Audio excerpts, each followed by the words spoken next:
Hello, hello.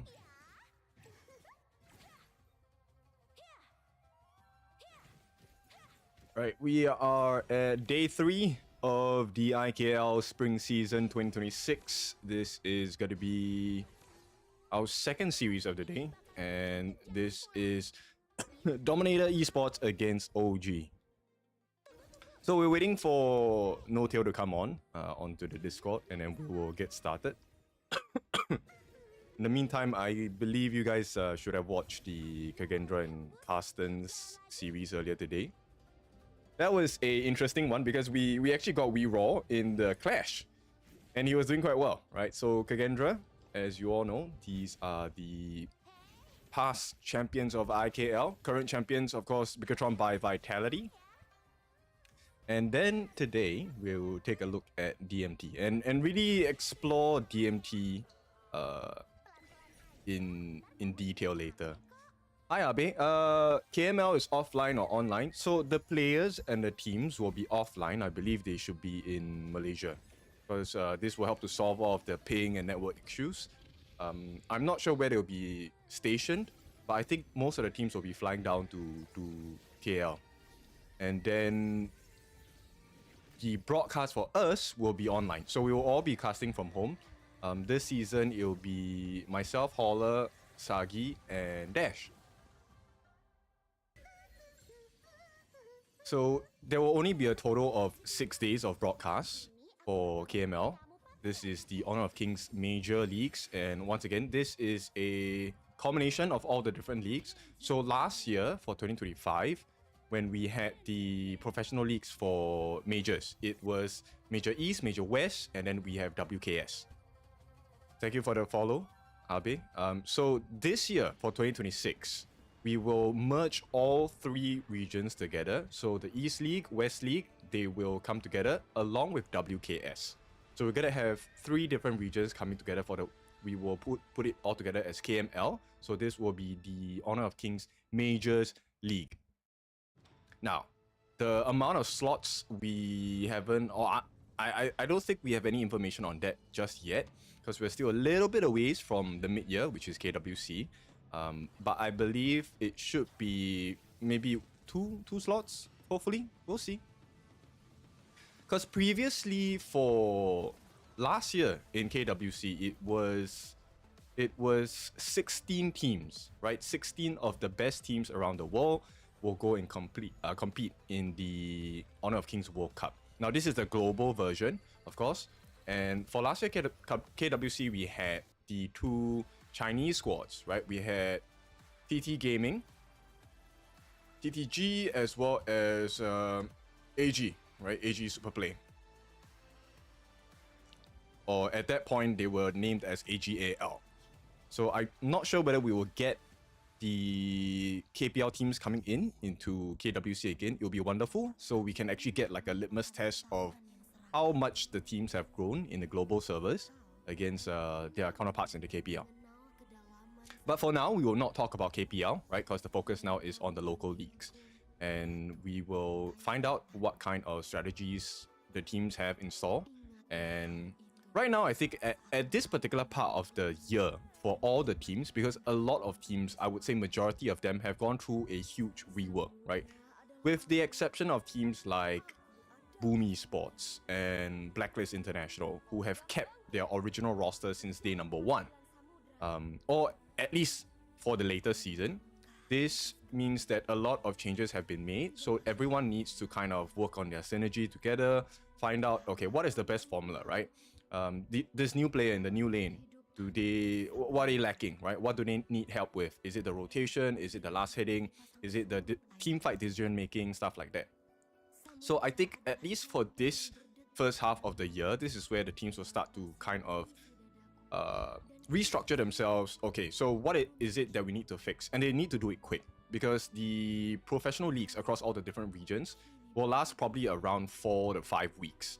And so you only have, I would say, 1 month to really prepare yourself for the big leagues, because everyone wants the lion's share of that KWC prize pool, right? KWC prize pool is $3 million USD. I believe the winner should be getting 30%, right? That has been the generic number that you will get for winning any big tournaments. And then, of course, not only do you get the prize money, you also get the prestige, the recognition of being number one in the international stage. So teams need to really recover quickly and find out, okay, what is this gap that that we need to fix before we step on to an even bigger stage. So in Honor of Kings, there are a couple of things that are really important. So number one, KWC is definitely one where you need to shine because that's where the bulk of the money is, right? Secondly, it's going to be KIC. So the international championships. These are the two big ones in a year, guaranteed. And then we'll see if there's going to be Challengers Cup again. Specifically for this year, there's also going to be ENC. So Nation Clash, I believe it's called.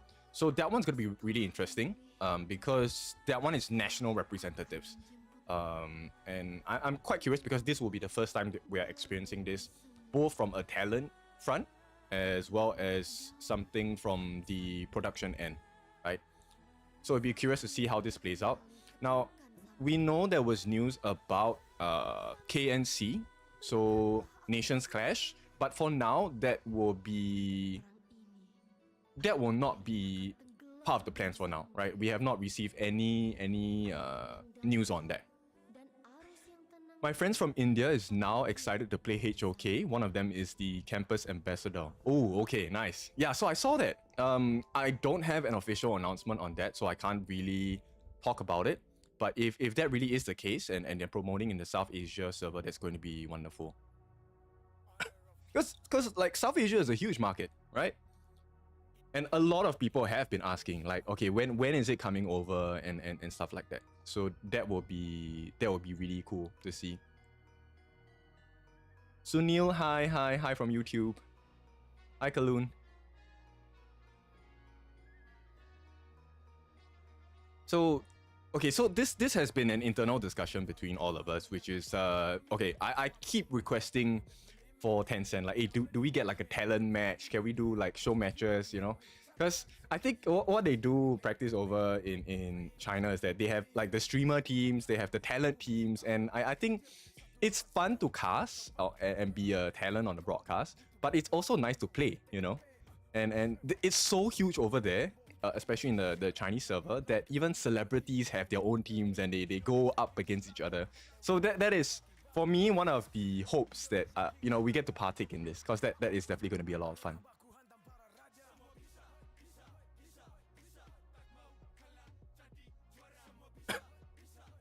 So I believe we will only be doing these 2 days for OG. So today's the second day. Presumably it's going to be the last day, right?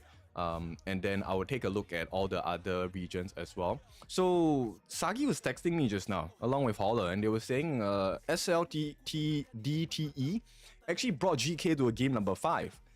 It's 3-2, GK still won, but like for a new team to come up against GK, who technically is the old BSE roster, yeah, that one is quite exciting. Like MKL, you know, MKL is one of the most difficult leagues across the region. And I think a lot of people have really improved. Is that you, NOTAIL? Hello. Hi. What up, what up? Good morning. Good morning. It's 10, right? Or 9 or 11 for you? 9. Okay. Early day. Is it a Sunday for you? Yeah, it's Sunday. Yes. Ah, okay. So I'm ahead by about 8 hours.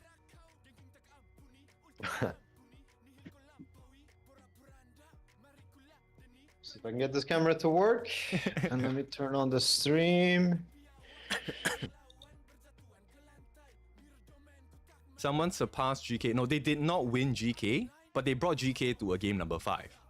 So for a team that is technically newly formed, they're not new players obviously, but newly formed, and to bring GK, which was the previous rendition of Homeboys Black Shrew Esport, to a game number 5, it's impressive.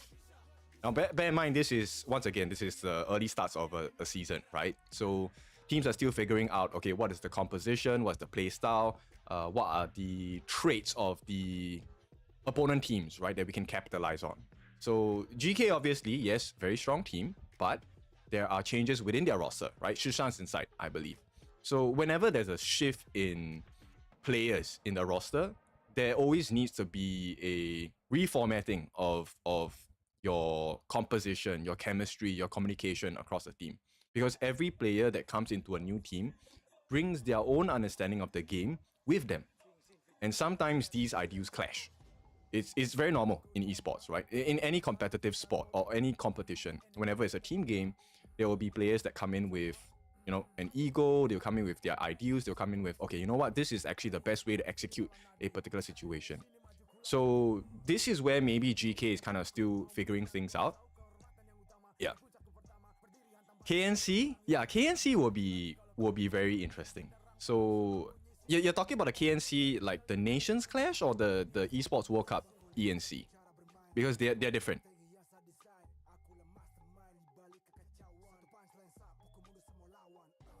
KNC is really fun. Like the last one we had, I joined Chantel, Rookie, Holler, Sagi, Mara. So we all went to KL together, and then I spent like 2 days with them.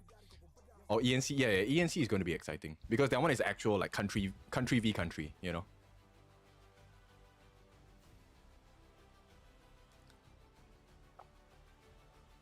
All good with the cam? No, not at all. Okay, we I have don't time. know why it doesn't want to work. I had the stream set up for Facebook yesterday, and now camera got broken.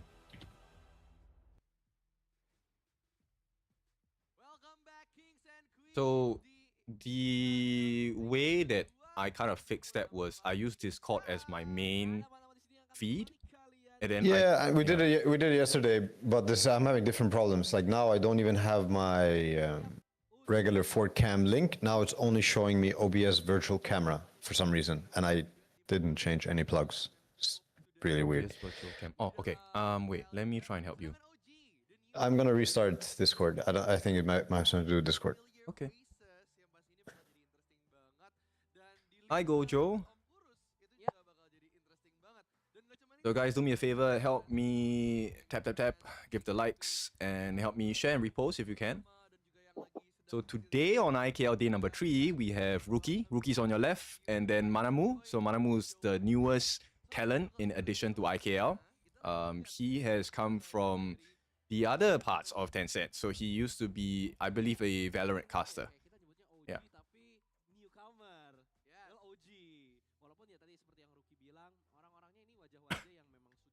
Hi, Blue Lake. Welcome, welcome.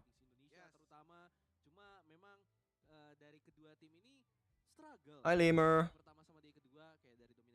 It's actually so hard to manage like so many different platforms. Have you explained to Big Daddy the debuff version of both jungler sides in the early 4-minute marks? We can run through that today. Like there's so much information in HOK, especially if you're brand new. Like I feel like there's an overwhelming amount of information, especially if you want to, you know, get the game or get the wins right in that sense. But that's the thing with any MOBA, with HOK especially, there's no right way, right? It's how you react to certain situations, or can you create the situation that puts pressure on your opponents. Hi, welcome to the stream. Please drop a follow and a like if you can.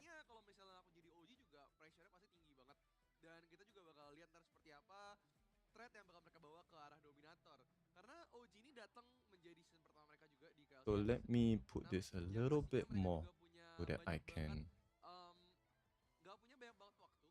Right, so I have been doing my homework on DMT, and obviously we need to do homework for KML.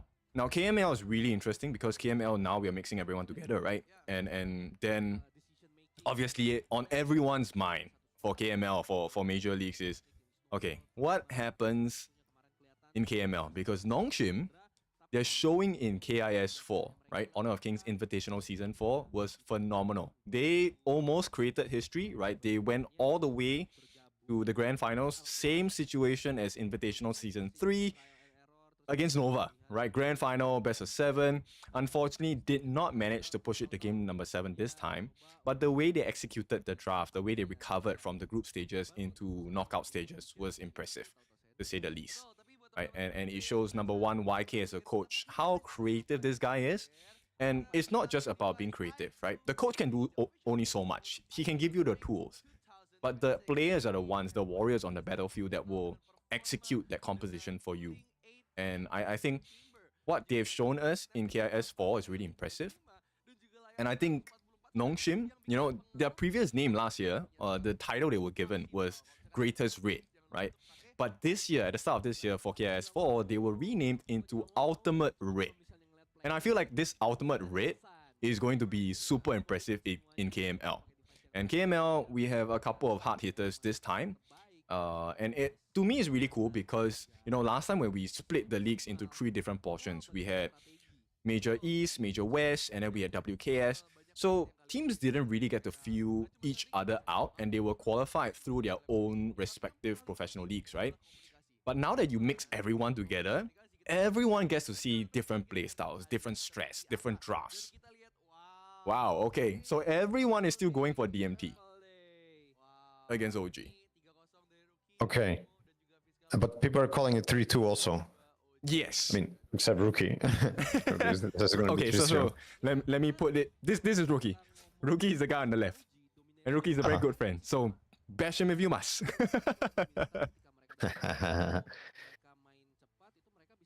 Okay, today I cannot get the camera to work on Discord. I can only get it to work on OBS for some reason. But let me try one thing, actually. One more thing. Will this one work? No, now I'm just showing you this feed. Uh-huh. I can find a photo of you and we can put that on. Yeah, I think you're gonna have to do that. I don't know why. It's a shame. I'm gonna put your face though. Okay, hang on. Let me do this.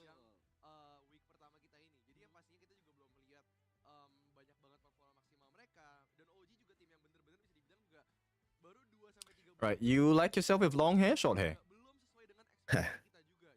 Either way is good, man. Toughest question ever in your life. Alright.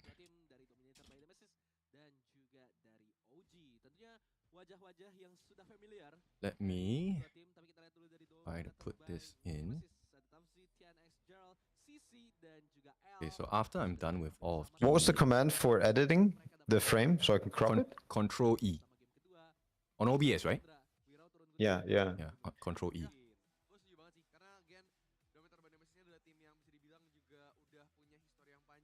One more image. Menjadi tim yang selalu mendominasi di IKL Spring season lalu. Cuman pendatang baru bukanlah hal yang baru di IKL Spring kita ini. Yang pastinya OG Sports dengan line up yang gak kalah keren, ada Total, Ihan, Sniel, 663 dan juga Ahem. Mereka membawa wajah-wajah lama dengan warna yang baru ya. Iya, dan tentunya Om Kurus ya yang standby di belakang untuk memberikan arahan-arahan. Dan terlepas dari kita prediksinya mostly ke Dominator by Nemesis, terus juga dari media pun sama. OG Is TNX a Chinese player? TNX is from Malaysia. Mereka bermain dan juga diarahkan oleh Om Kurus. Cuma memang kita ngeliat di Why don't you add a different source? This is weird. keluar sih potensinya, kayak masih ngeliat banyak mistik-mistik, banyak ya. Wow. Your trick, your shortcut was incredible. Now I'm forever wiser. Ah, you're welcome. Because I used to teach kids OBS in schools for esports. So it was fantastic. I had a I'm a challenge new for them. student. Oh, you're gonna have to pay money. Can I pay with love instead? Sure. Or a jersey. Or a jersey. Okay. Now we're talking. Yo, why can't I?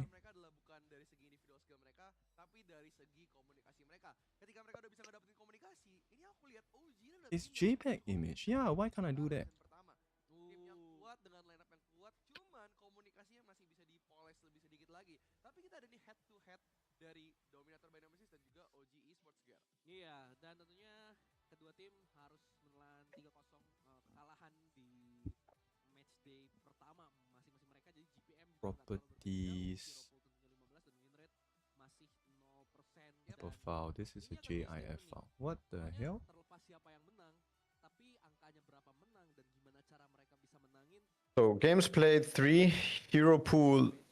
I mean, it's always going to be 15, right? For best of 5? Oh no, you're right. Not for best of 5, because that's if it's 3 games. But it's always going to be 15 if it's 3 games, Yes. right? It's only going to be potentially more if it goes to a game 5. No, less. Sorry, it's only potentially less hero pool because every time you're playing a game, it's 5 new heroes for you, no? Correct. Or how this is counting all the games because we only have 1 game, so this is gonna the stats I guess are going to evolve. Yes. So 5 per game. If this ends in a 3-0, then yes, it's gonna be 15 heroes. But for now, I think I really feel we will have a full series. So hopefully that's the case. What's the hero pool in Honor of Kings? How many heroes are there in total? Close to In 100. In fact, I think it should be more than 100. We just released a couple of new ones.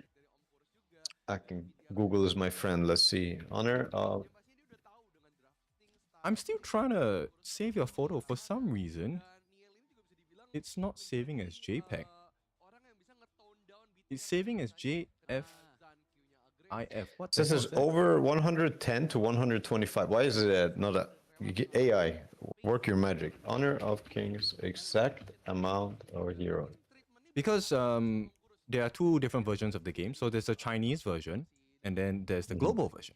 So global version will have lesser heroes in comparison to what we have on the Chinese version. So that's why there's a different set of numbers. Okay. Okay. Let me convert the photo first. Hi, Kaizen.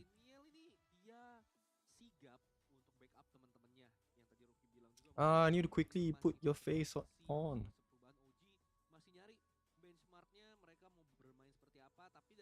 I want to run through the information of Dominator for you because I feel like this is going to be an interesting matchup. Because yesterday you guys played against the number 1 team in IKL, right? They were the champions, past champions. Now Yeah, you said these guys are also highest rated or high rated, yeah? Yes, they have consistently been in 2nd place. They have never won 1st place in the regional pro leagues. They always make it to grand finals, but they always lose. How many 2nd places? 3, I believe. Yeah. Okay.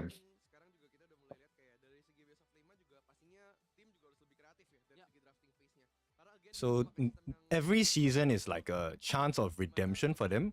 But so far, they haven't really figured it out. So they are actually a good marker of growth for you guys. If you guys can win the series today, it's going to be wonderful. There we go. I have your face. Yes, finally. Nice.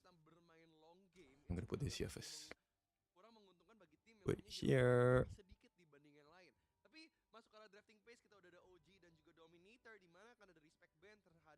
A little bit higher.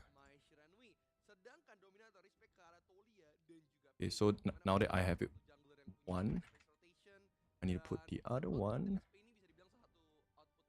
here. Okay, wonderful. I have it on TikTok already. Now it's time to edit my OBS.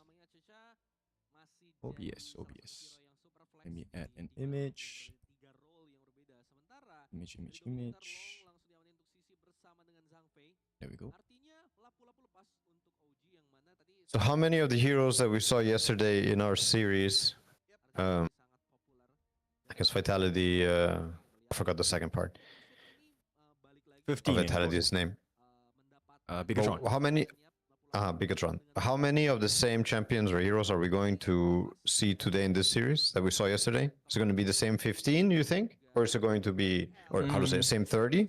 Or how many of the same 30 will we see repeat? I think we'll see 10 of the 15 heroes yesterday. But for the other team, is it going to be completely different also? Completely new set of heroes? I don't think DMT strays too much in terms of hero pool from the side of Bigatron. So I believe we should be seeing roughly the same heroes here. The one that was having the mirror arena where she could Higher, yes. So Neil has it now. blink back and forth. We're playing it. Neil's playing it. Yeah, Neil is playing it. So let's take a look. Okay, they've banned out the lamp. So DMT's game plan here, based on the guy in the middle and the guy all the way on the right, those two picks, those are turret destroyers. So remember yesterday how you were kind of feeling the pressure of the turrets being taken really quickly? Same formula coming out from DMT. Okay, and this is the guy that stuns. He has the wall stun. Yes, the right? He can wall slam. launch people into the wall. Okay.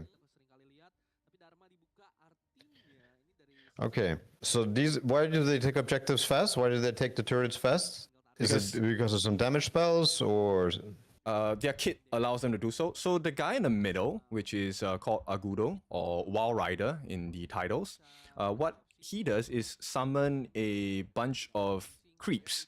And these creeps will actually help tank turret damage while the rest of the team works past the backdoor protection. Right, so there's a lot of there's a lot of the same concepts we also have in Dota. I'm sure a lot of MOBAs also have a summon hero like this. And then, are they controllable? I guess not, right? No, they're not. Just like, yeah. And then Dragon Boy, which is the Lung or the Aoyin, all the way on the right. We've seen him yesterday. So this guy, he's a single target burst hero. So he does really well against turrets, especially if you open the backdoor protection.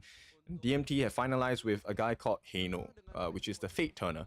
One of his skill sets, if he uses his ultimate, there is going to be an AoE around him. And if a turret has been taken down, if you use your ultimate around the turret within 5 seconds, it brings the tower back to the state as it was 5 seconds ago. So you can bring back Can you towers. explain that again? What? Yes. One more time. I didn't understand that. That was So if you're bringing back towers? Yeah, if you use your ultimate within range of the towers, it will restore the state that it was at prior to 5 seconds ago. Oh, okay. Do you know Weaver from Dota? Yes, yes, Know yes. that hero? So it's like So it's like Weaver's time ultimate. lapse. Yes, Right. Okay. Okay. but it's for the towers. But for just for towers and or your, also and your own teammates? health. No, just you and the tower. And the towers. Okay. What the hell? That's funny. Okay, so the little silver lining that the developer has given to players is that during this time lapse, right, or we call it Fate Rewind for this hero, the amount you will be able to take damage from your opponents. So if OG can burst him down in the midst of his ultimate, they will take him down. Then there is no restoration of the Then tower. the ulti doesn't go off. Yes. Yeah. Okay. So okay. I see. So do you usually buy also tanky items or something to help yourself survive through channeling your ulti? There are two styles in which professional teams like to play him. So one is the super tank, right? Every time he uses his skills and his basic attacks, he just gets lifesteal, very hard to take down. And then there's the other one, which is a magical build. So you just stand afar and start throwing your scepters, which I will explain to you what's going to happen. So the pain point of this guy is that whenever he throws his scepters, the more he lands on you, the more damage it does. It stacks up per scepter landed, Yes. kind of? Right. Right, so right now is the wrestling phase, okay, as we like to call it. So this is where you wrestle for resources across the map. Every And single now we see neutral the camp- little creep on the corners. People want to fight for them. Looks like we're getting it this time for free. Yes, that's great. So there's a great start for OG, right? There's a couple of things we are looking to achieve. Oh, that's a big champion. What the hell? She's That is- riding a giga creep. Yes, that is a Wild Rider. That's Agudo. I saw some of the players have chalk on their fingers. Is that chalk or what is it? Powder. I'm not sure Some what powder, kind of yeah. powder, but powder, so that you can have you don't misclick, and it's smoother as well. You don't sweaty finger, fat finger as much. Yes. Right. So I feel like teams are putting this strategy against OG, which is we're gonna out tank you. So L, this guy that has a big pussycat on his back. When he uses his ultimate, it's called Unbridled Outburst. He turns into a big cat, and he's really hard to take down. Okay.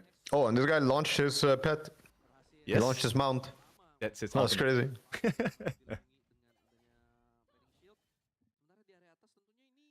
Is that also able to tank towers? Yes. What happens if it dies?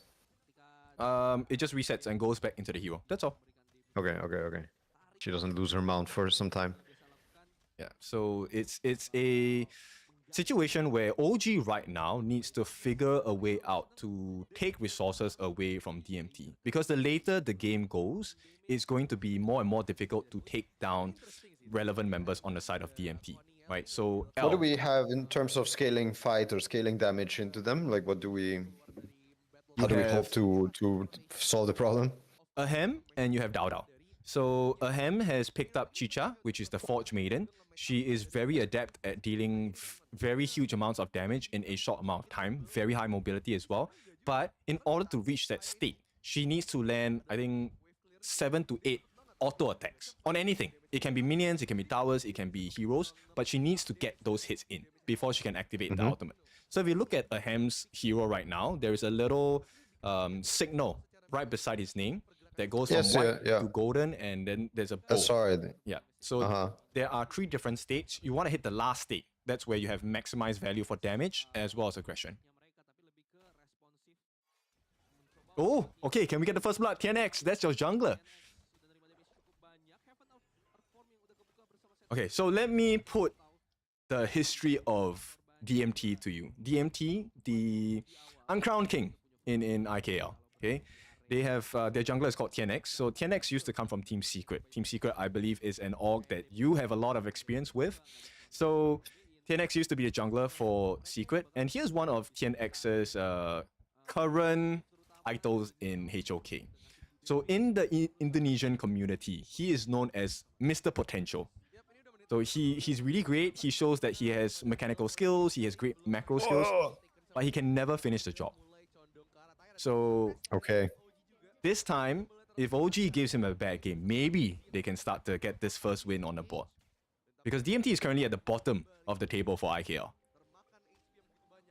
What does the bottom of the table mean? Like his stats? No, the standings in the league, they're the last place.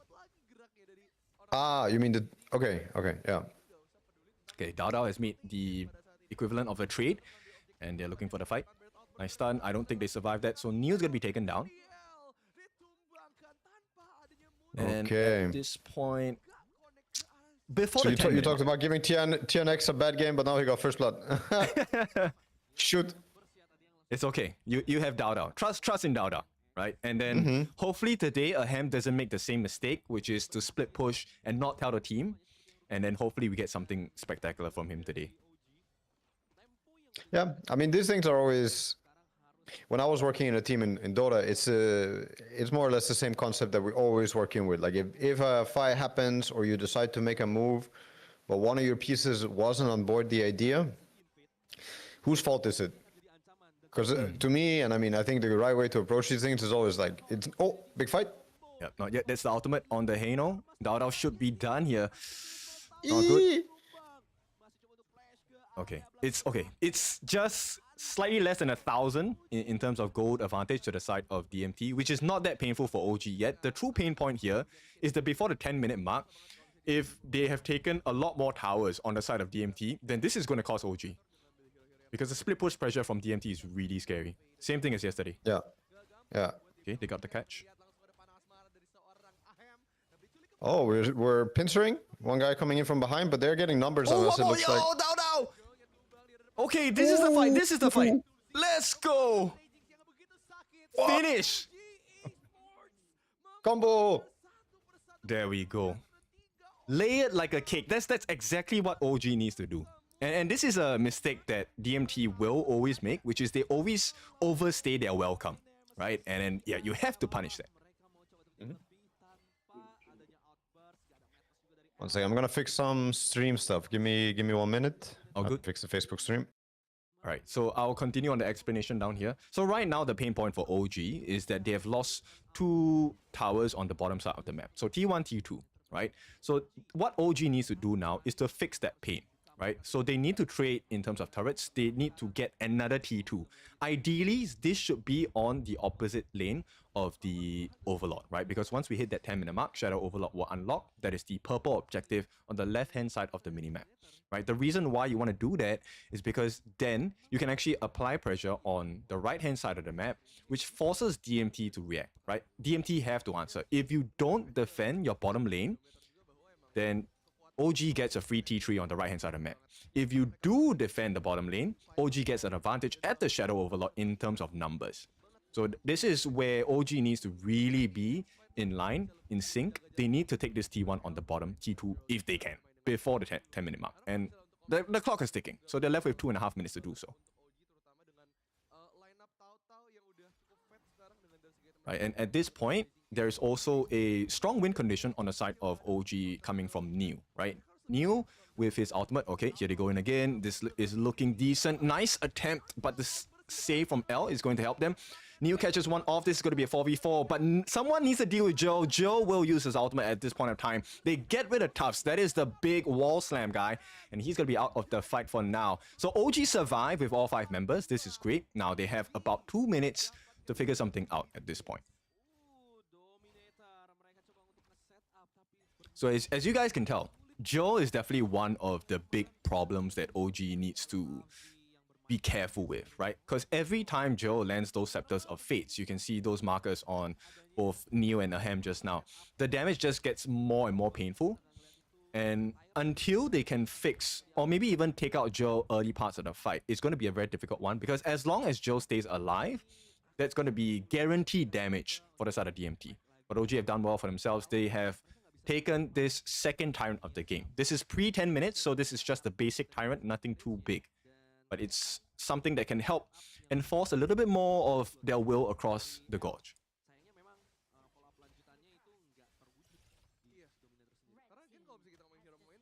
Right, unfortunately, OG will not be able to hold off against DMT on the top side of the map, which means CC gets a turret, he gets the potential TP if he needs to, and with less than 60 seconds left, DMT, once again, want to apply pressure across the map. Ahem this time going to be on the bottom side. They have found Ehans. He should be gone here. Will try to move his way out. So he actually baits out 4 different members from the side of DMT on towards the top side of the map. This opens up so much space for Ahem. He should get the T1. And with 30 seconds left to go, the 10-minute mark is such an important point. OG cannot take a bad fight here. Alright, but 663, he will land his slam down. In the meantime, Neo, a little bit too far forward, will have to back off on the backlines as well. Ahem comes in with the ultimate. They need to get him down. Tufts will be taken down, and Ahem might have to give his life. But at the same time, before he does, he takes out CC. Beautiful work from the side of OG. 6-3 with the 10-minute mark right on the corner itself. It's going to be close to a 2,000 goal lead for the side of OG. Beautiful work. And what a time to achieve it. This is the 10-minute it's minute mark. 10. I just got to see that.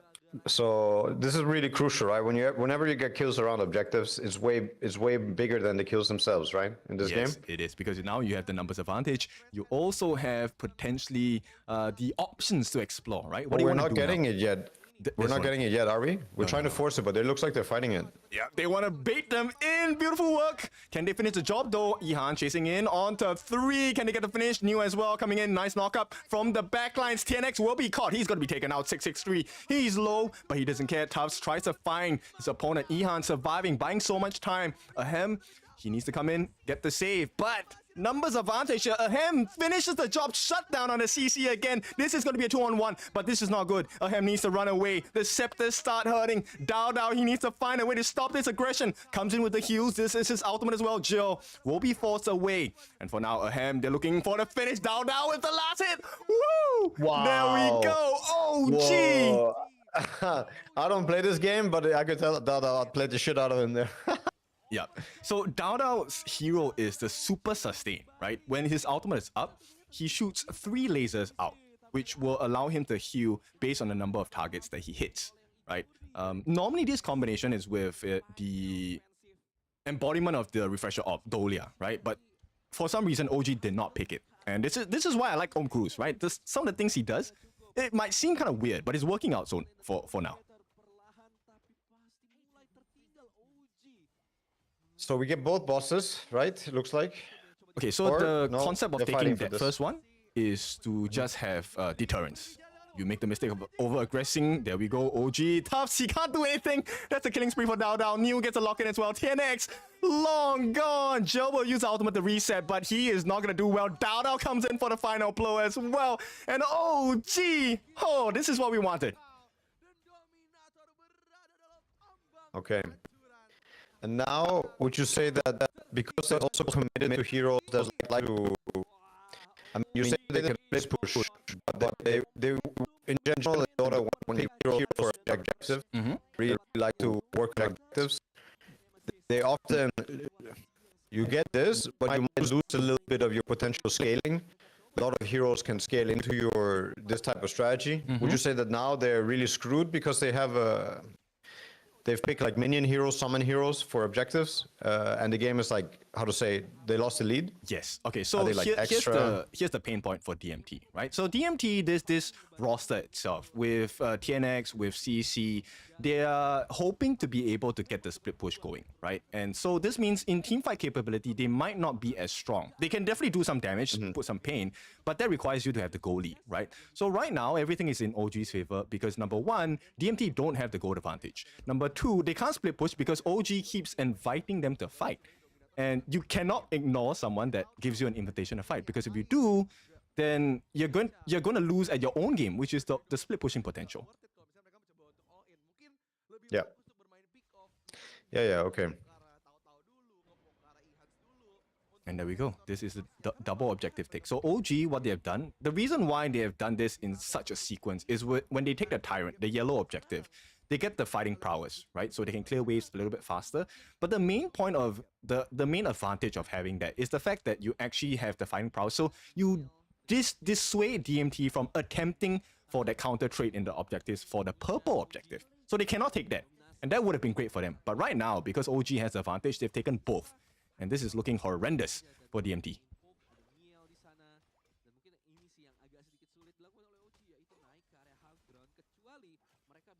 They can probably hold though. DMT, like Joe has insane wave clear because given enough time, he should be able to clear the waves really quickly. But Dao Dao, he doesn't want to allow that nice 4-man knockup. Neil gets the catch onto Tufts on the backline as well. They need to stop that damage from coming in. On the side, TNX will be taken down. Beautiful work. Tufts is going to be long gone as well. Slams them against the wall, but the minions are here. The Vanguards are here. Game number 1 goes to OG. Nice. Very nice. Okay, we made our predictions yesterday. We wanted OG to win, obviously. So yeah, I think it's good to say, right? IKL Talents, you're wrong. We have the first point in OG's bag. Okay. Who revealed more of an ace in this first round? Who played more, how to say, important champions for their series, would you say, in this first game? I think based on this, it's an equal trade for sure. The Dharma and the Charlotte, these are big picks nonetheless. But the value of the picks to me is equal because both sides had expensive picks. Expensive picks is what you call them? I like that. So expensive picks, the cost comes in different forms, right? So one factor you can take a look at when we consider about expense is there's a natural counter for certain heroes, right? So Agudo is a strong hero that is able to melt down tanks across the board. So now that this tank shredder is out of the composition for future games in this burst of 5, they have to start figuring out, okay, if I want to shred tanks, who else is left? Right? And in the jungle department, there isn't a lot of heroes that can do shredding of tanks. So this means that responsibility will be put onto the other members of the roster. So this will come in the mid lane, this will come in the farm lane, of which now obviously OG knows about this, right? So you can plan your composition, your next composition around it. Okay, you don't have a tank shredder. What was the tank shredder and who picked it? Agudo was a tank shredder. So Wild Rider for TNX. Now that is gone, right? When Agudo is gone, there are so many picks that you can open up. This can be tank jungles in the form of the Ogren. This is the Soul Guide. He's one of the really scary heroes because his passive is kind of like an instant execute, right? If you are lower than 10% of your health, he will automatically take you out. There is no save for that. There's no way you get out of that situation. You are dead. But this was a beautiful setup from the team.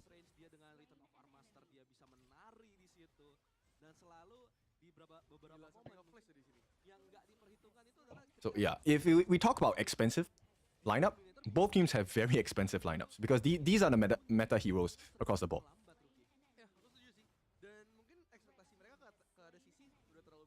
I was kind of worried at this point because Ahem did not jump in. And I was like, oh shit, he's not going in. What's wrong? So yeah, looks like he made the better and smarter choice not to over-aggress. And this was a complete outplay by Dao Dao.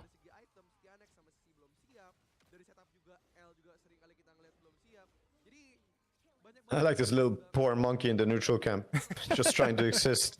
He's hitting people. He wants to be part of the team fight too. This one was What such happens? a beauty. Can neutrals lasted heroes in this game? I guess you can die to neutrals, right? You can, but it's really rare that it happens. The only ones that will actually get a kill onto you probably are the neutral objectives in the Tyrant and the Overlord. That one is very possible. What happens if you die to the neutrals? Do the enemy team benefit? It counts on who gives you the last hit. So after a specific amount of time, if there was no last hits by the opponents, there will be no benefits given. Okay, so like if somebody damaged you and you die to the neutral, they get the full benefit. Yes. Like within 30 seconds or something like that. Yeah. Yeah, okay. So beautiful start. I asked you yesterday if you wanted what was the scoreline you wanted. You said 3-0 sounds nice, but 3-2 seems to be the ideal one. Do you still want 3-2 or do you want to just get this win, 3-0? I mean, I think there's like I said yesterday, I think there are different, to me it's all just stories in a way. Like there are different stories, and I would love to see 3-0, of course. Part of me would love to see 3-0. They have their shit figured out. They had they figured out where they need to be, who they need to be in this team, and they really find themselves and find their strive and find out how they can click really well together. I would love for that to happen overnight. I would have loved for that to have happened yesterday night, and now they're forever going to be 3-0ing for the next 2 years. Probably it doesn't work like that, right? It can. Probably it can, right? Sometimes it can click at some point for people. So, but yeah, you have to put in the work.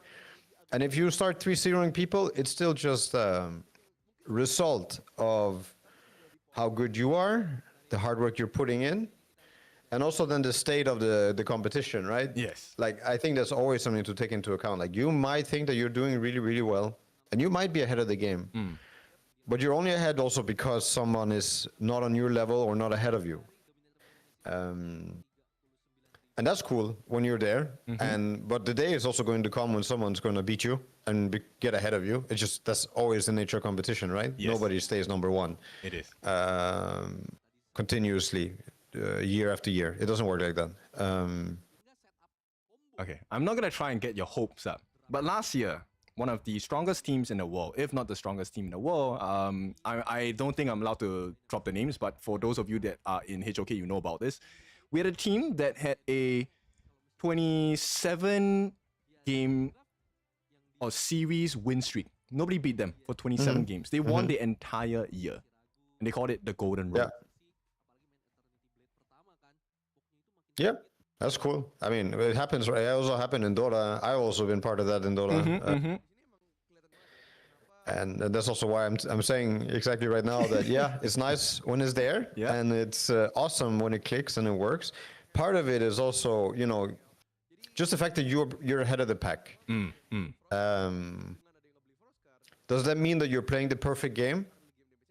To me, it doesn't really happen. Like, even, I mean, we can call it the perfect game, but then it's a perfect game for who? Is a perfect game for me as a viewer? It was very entertaining. Yeah, maybe you can call it the perfect game because it was perfectly entertaining. Yes. But if we're talking about, like, if the game is being played perfectly, like a robot would play it, who's played 1 billion games, like whatever, Deep Blue and chess, Probably not, right? Like I might be ahead of the pack, but the game probably has more to offer in a way, you know?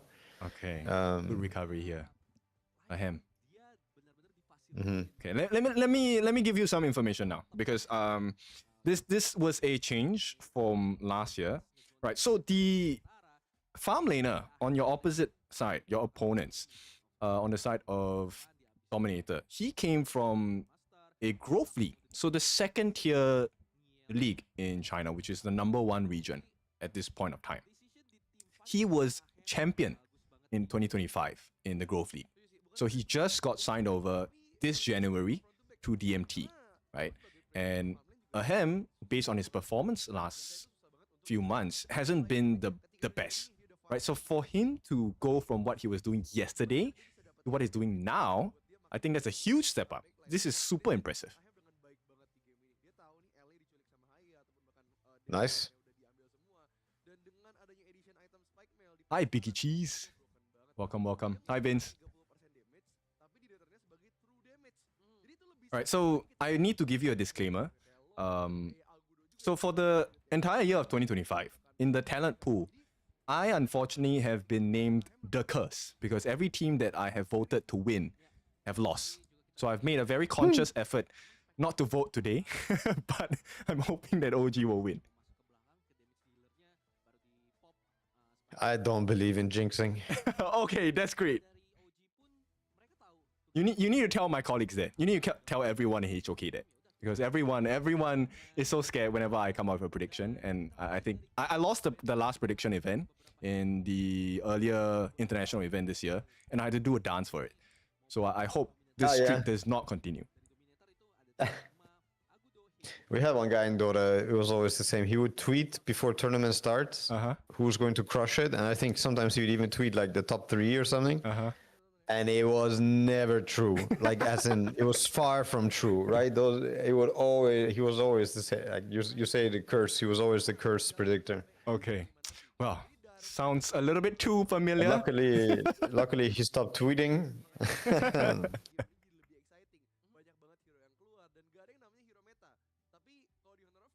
Okay, so now that game 1 is done, we have really expensive picks coming in, and we will go into game number 2.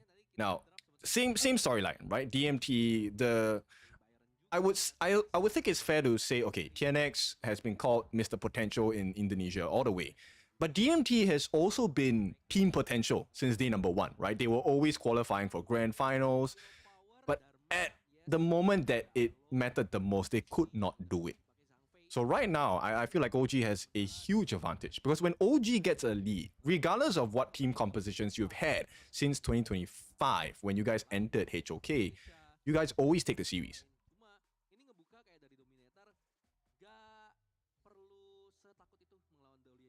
Okay.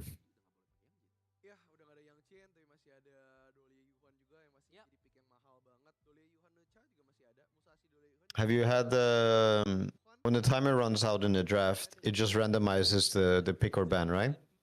It goes to your overtime first. No overtime. Do you have an overtime? No. So it goes into overtime. The pick that you most frequently pick.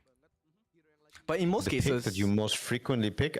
So for the guy who's up next, it automatically knows what you like to play. Yes. How does it know? Like what games are we talking? Like your pubs, the public games? Yes, and your ranks or your peaks or whatever, different whatever modes there are, because you have to use your professional accounts for this, right? So all of them have their signature picks that are registered in the algorithm of the game already. But in most cases, as a professional, you should not and you will not miss picks and bans, right? There have been certain times where maybe technical issues or stuff like that, and then they picked the wrong hero. But when that happens, then our devs, they're already prepared for this. So what they'll do is they'll reset the entire ban pick and you restart. But you have to pick whatever you picked before, you have to pick again. So no changes. Right, okay. It's happened in Dota not so often, but it happened one time at TI where the timer ran out, or about to run out. It did run out, but he was looking to ban a hero. But because the timer ran out, it banned a hero for him, and then it was his turn to pick. And so he picked the hero that he wanted to ban. And they lost the game. I remember there was a situation like that as well. Forgot whether it was TI. I forgot the team as well. But they picked the hero that they wanted to ban, but they won that game. And they were laughing about it. It was like on interview and stuff like that. Yeah, no. This one was very despair. Not a nice game, but I think the team was very nice. Like I remember because they made it part of the like a true cider. They showed some stuff, and people were like, "I can play it. You know, I can make it work." Well, you have to believe that's the first part.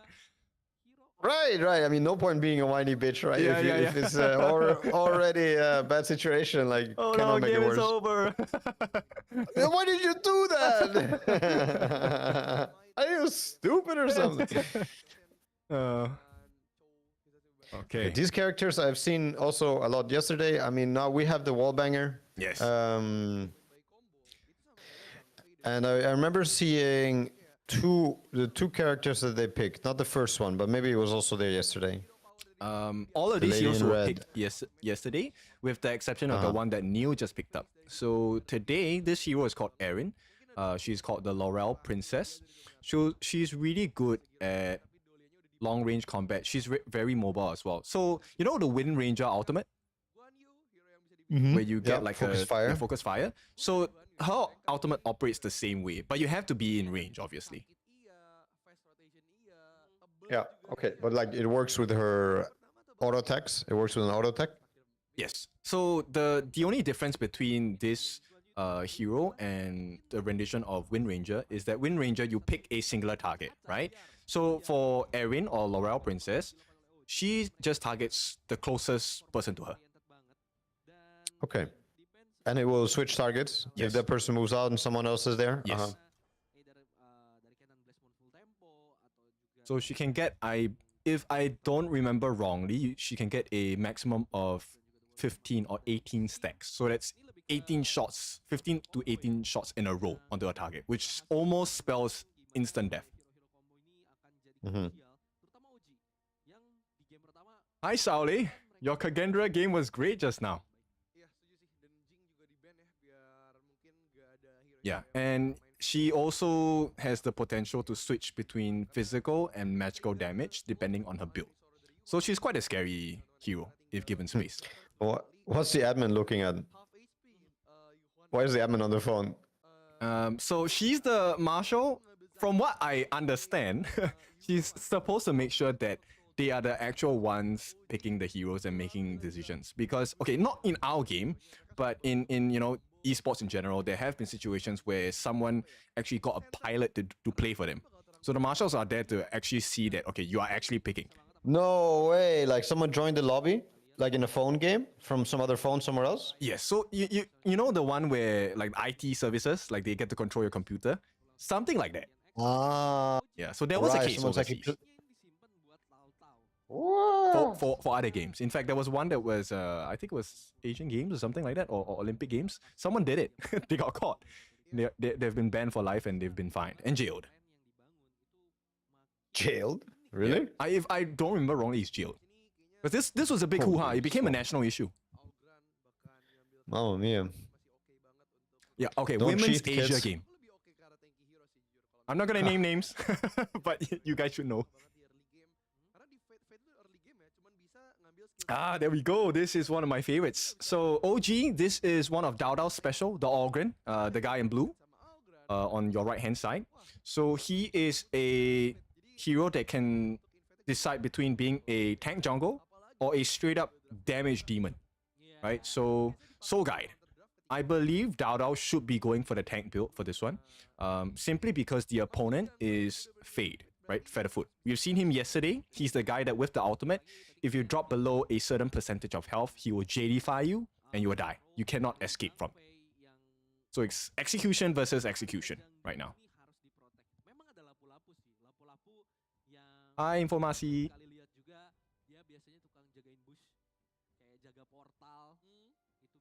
I really hope Dao Dao shows you his best version of Ogren, because when he's at his best on Ogren, he is unplayable.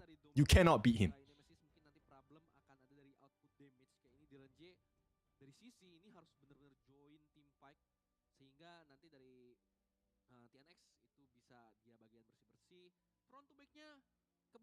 maksudnya sudah terbayang dari Dominator apa yang mau mereka lakukan, sementara dari OG ini versatile banget sih, mereka masih mau main team fight bisa, front to back bisa. Okay, let's see. Now, for all of you, you guys know about TNX, right? TNX has the tendency to overdive in situations. So one of the issues that TNX has, that has been very apparent in DMT for everyone we have seen it, is that DMT sometimes cannot keep up with TNX's pace. He moves too fast. And because he moves too fast, he finds himself in 1v5 situations, 1v4. And he gets destroyed. The team loses because it's a 4v5 after that. You're saying that the player goes alone too much, or So how to say? he moves a little bit too fast. Thank you for the follow, Jimmy Tai. So let's see. If it happens, I'll point it out to you. Because like this has been, I would say, the kryptonite of Dominator, right? It's really just one player playing too fast. Everyone is just one step behind. And because they're one step behind, they get into a 1v5 situation. And TNX falls, and then, you know, the opponent team just runs all over them.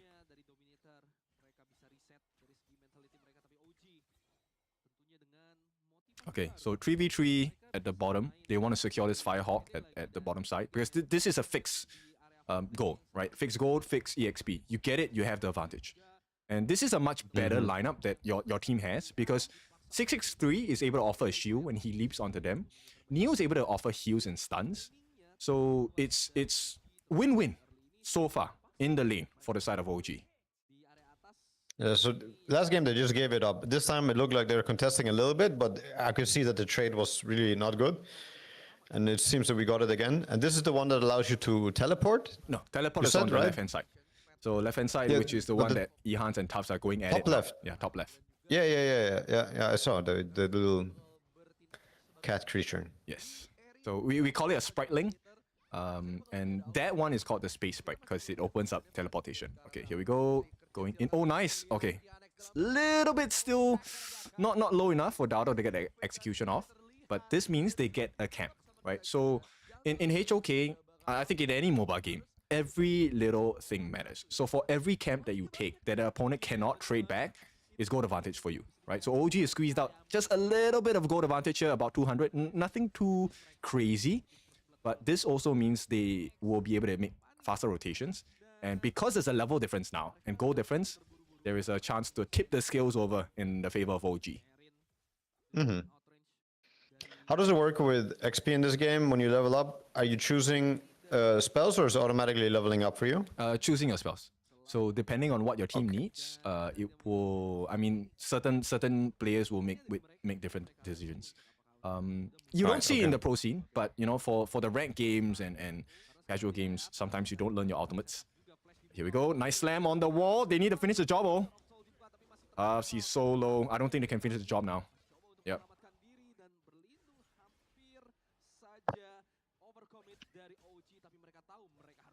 In mid lanes, there's a little bit of pressure in the mid lane. But Dada has already TP down, so this is good news for them. The real challenge here is that 4-minute mark, right? We're about, 45 seconds away.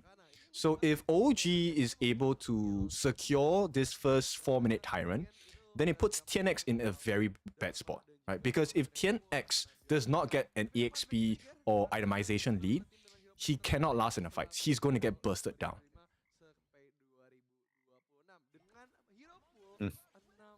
Oh, Ehans, please don't die.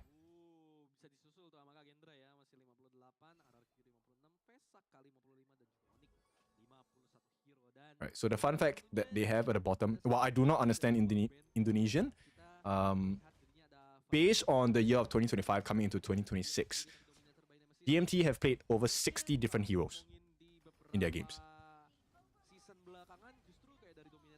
Okay, this is a guarantee for DMT. There's no way to get this. Nice, they just need to get the kills though. Oh, Dao. Oh, that was a beautiful setup. Can they finish the job? Heals coming in from the side of Neo. Can they turn this around? Perfect! First blood. Joe's taken down. That's great. This is 4v5 if they want to go for more. One more will do it. Tufts is falling a little bit low. Can they finish the job? Ahem! Gets it as well. Okay, TNX. This is why we said you need to have the goal lead. He's going to be taken down. Jungle taking the jungle down. Dao takes the life of TNX. This becomes a 2v5. And right now, OG, they don't have to do too much. Oh, some crazy healing. I don't know who, but somebody was healing everybody, right? Neil. Is it Neil? Yes, it's Neil. Neil. Okay. Ooh. And So- the shield coming out also. Oof, wow. For Ehans, Dao and Neil, all three of them have kits that allow them to heal. So for Neil, he can actually change his mode, right? Here we go, one more. Can they finish the job? There's a mega heal coming in. There's no way, come on. Last hit, Joe will be taken down. Ahem has to give his life as well as Neil. Okay, double kill for 10x. We'll take a look at the level difference. No level difference, but we'll see the goal difference. This is the main thing that will decide the fate of the two teams. Oh, it was looking spicy, but somebody turned us all into gold. Yeah. And then slammed us. Okay, for now, it is Dao in advantage for EXP. We'll take a look at the goal chart to see if there is a significant difference. So a lot of people, when they take a look at, if you take a look at the top side of the screen, the gold is even. But it does not mean there's going to be no difference in gold between the rows. So right now, the important part is, does Dao have the goal lead against TNX? Because if he does, then OG are still in a decent spot. Oh, no way, he's dead. Oh, okay. Got the heals off. Dao is here.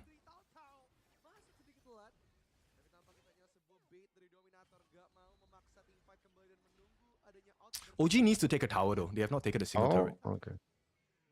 Bahaya nih, OG mulai ke bawah nih temponya. Mulai mereka pengen team fight. Lane udah mulai dibiarin.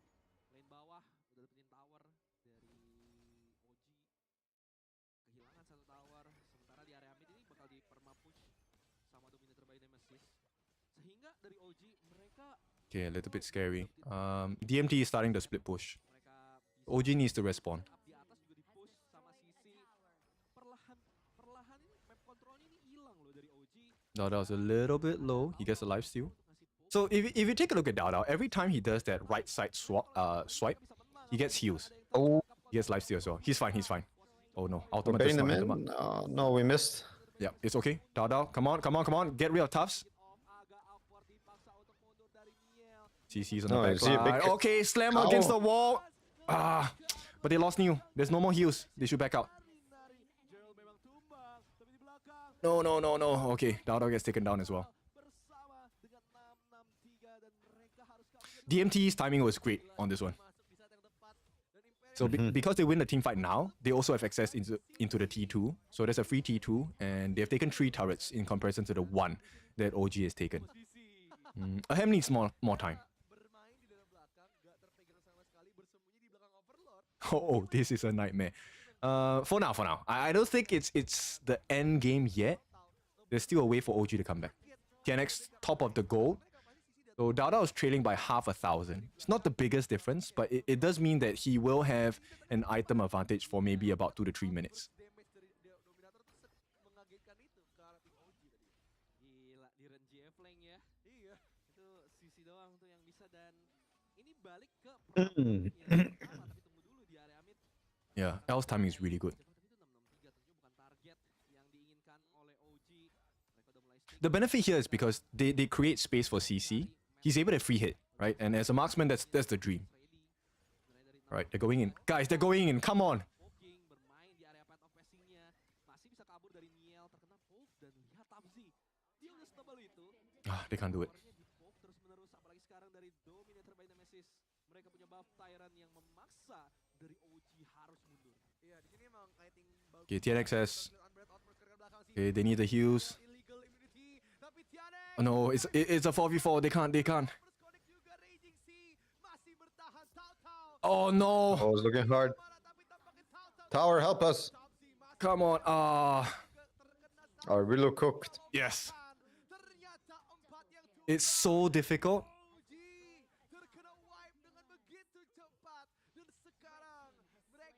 Yeah. Okay, so you'd call this one, yeah? This one ended? 10 seconds, unless Dao can come out in time. Ehans might have to give his life. Get a nice slam, come on. He wants the wave clear. Okay, that's good. He bought some time. Okay, so Dao is out. They can't do it anymore. Beautiful. Sacrificial play.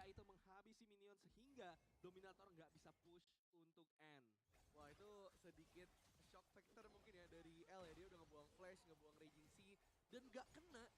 Itu gamble yang besar banget dan kita kan lihat replaynya tadi. Sebenarnya kalau kita So the reason why this fight went so well for the side of DMT is the fact that Jill, the mid laner for the side of DMT, was actually holding Ehan's off. So Ehan is the wall slammer, right? He's called the martial monk. So what they needed to have happen was that they know that DMT was going to group up. And that is the perfect and ideal situation for Ehan. But he's not there because Jill is constantly in his face. So that one play changed the whole fight because Ehans was going to be the one that turned the tables around. All right. So zoning play. Oh no! Why? Where he got caught. He can't get over the wall. Oh, Oh, he tried. Oh, oi. You think? Okay, so 30 seconds without the team fight. Are they gonna try to finish here? They will try to take T3. If they can take the T3s here, they will end the game.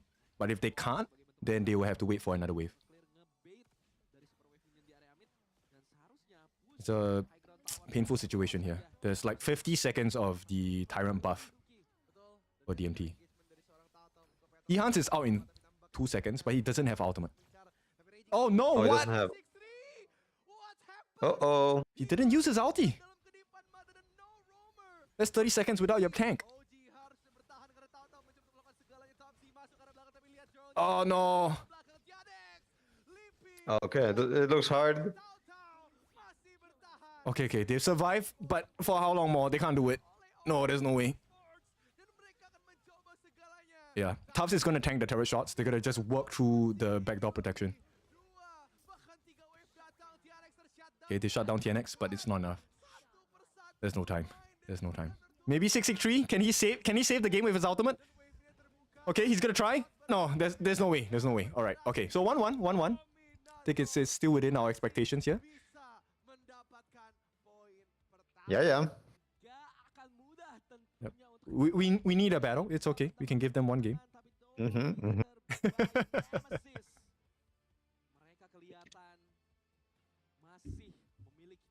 Okay, guys, chill. It's okay. 663 wanted to save the ultimate, hoping that the team can hold for another 30 seconds. The idea was there. Execution maybe could have been better.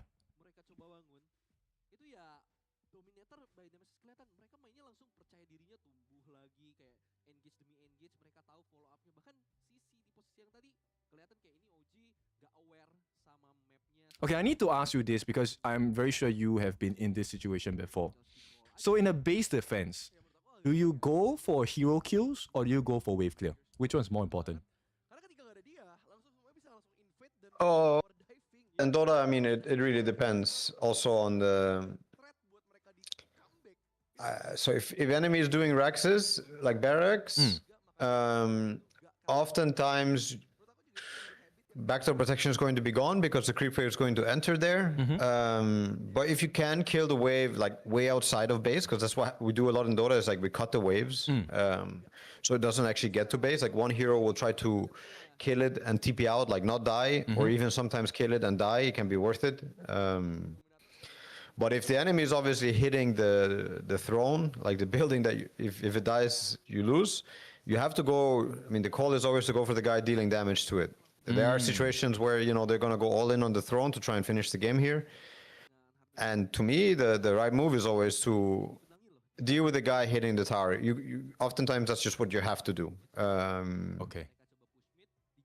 But yeah, in general, if you kill the creeps in Dota, the backdoor protection lingers for a long time, like I think over 10 seconds or like 10 seconds or something. So it doesn't make sense just to kill the creeps. Like obviously you kill the creeps to deal with it, but also to just give harass to the guys hitting the base. You really want to defend high ground by also poking them as much as you can, softening them up, making them also use spells if you can. And then you initiate and take the fight. Okay, so that's pretty similar to what we do here. The way that a lot of high tier teams, how they defend is they will take the fight with the opponents, but what they will make sure to achieve during that period of time is to make sure that the minions are not within the range of taking down backdoor protection. So they will ignore the minions, but they'll make sure they push the minions away from the crystal so that backdoor protection is active. And then they try to fight their way out of that situation. It was looking good though. This was a great start though. Yeah, yeah.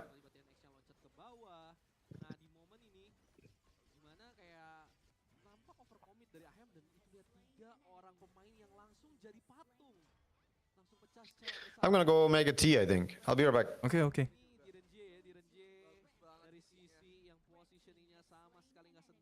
So that's 1-1.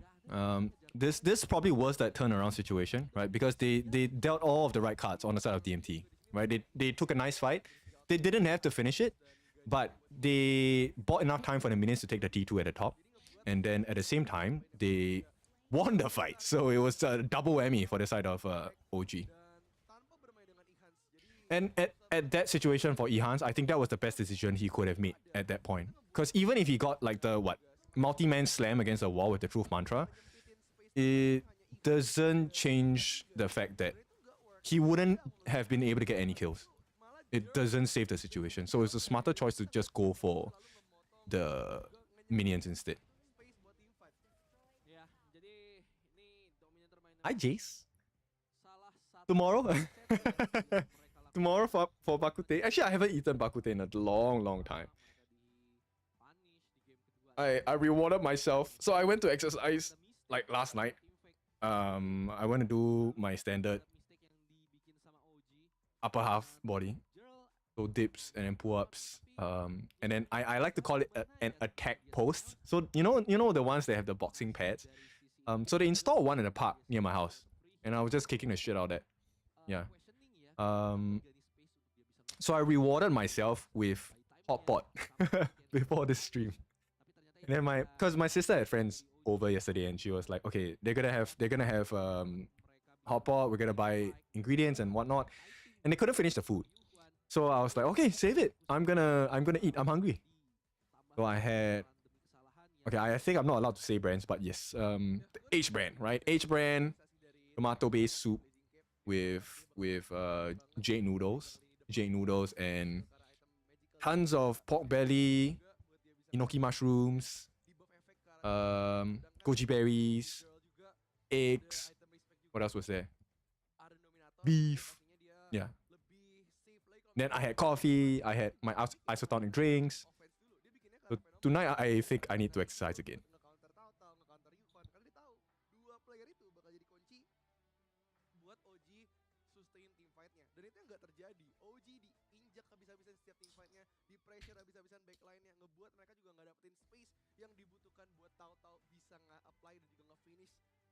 Anyway, guys, my focus will be on TikTok because TikTok allows me to pop out the chat.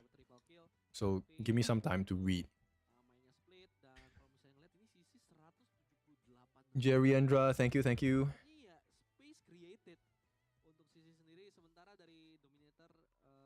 Kin, show him your dance video? No. I'm not gonna show NOTAIL my dance video.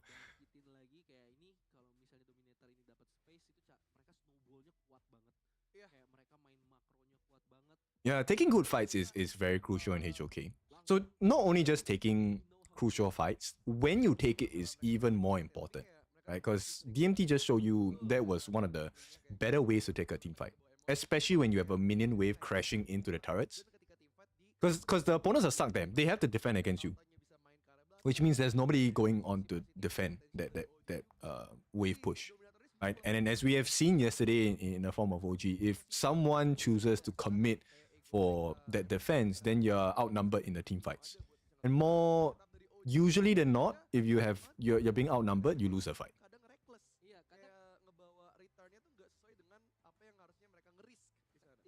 Same thing, guys, do me a favor, help me like and share, repost if you can. So right now, 1-1, okay? On IKL Desk, everyone has put DMT as the overall winners of this series. We will see if that really is the case. Obviously, with OG, we're hoping that OG will win. Regardless of the scoreline, I think OG needs to step up, right? DMT is at the bottom of the table. And I think if we were to look at the 4 potential contestants now, just based on the past history, it has to be DMT, Kagendra, OG, and Bigatron, right? So if you can put one of these teams down lower, that's going to be ideal in your situation. So DMT right now is at the bottom. If OG can keep them at the bottom, that increases their chances of being able to qualify into KWC. But once again, this is just day 3, right? I think we have a couple of weeks to go. MVP CC, there we go. So a little history about CC. CC, he came from KGL. Now KGL is the growth league in China, right? Tier 2 after KPL, right? King's Professional League. So he was champion in 2025. I think this is one of the reasons why Dominator got him in the first place. And this guy's journey has been since 2019. He came from Arena of Valor. Also did not get first place there. He got second place instead. So there's a lot of, I believe there's a lot of things that they want to achieve. Anytime you're second place, consistently, for amount of years, you want that crown. You definitely want it. So he's going to do his best to try and make that a reality.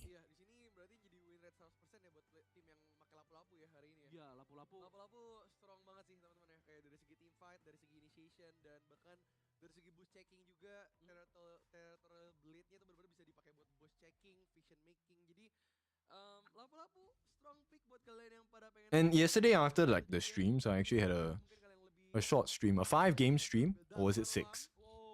So I managed to get back to 108 stars, and I got the reward for ranking up. So if you guys need to rank up, you should do it now. There's still like 9 days left, or 10 days left for you guys to do it. If you hit the, Then what happens? If you hit the marker that the game has given to you, you actually get a epic skin.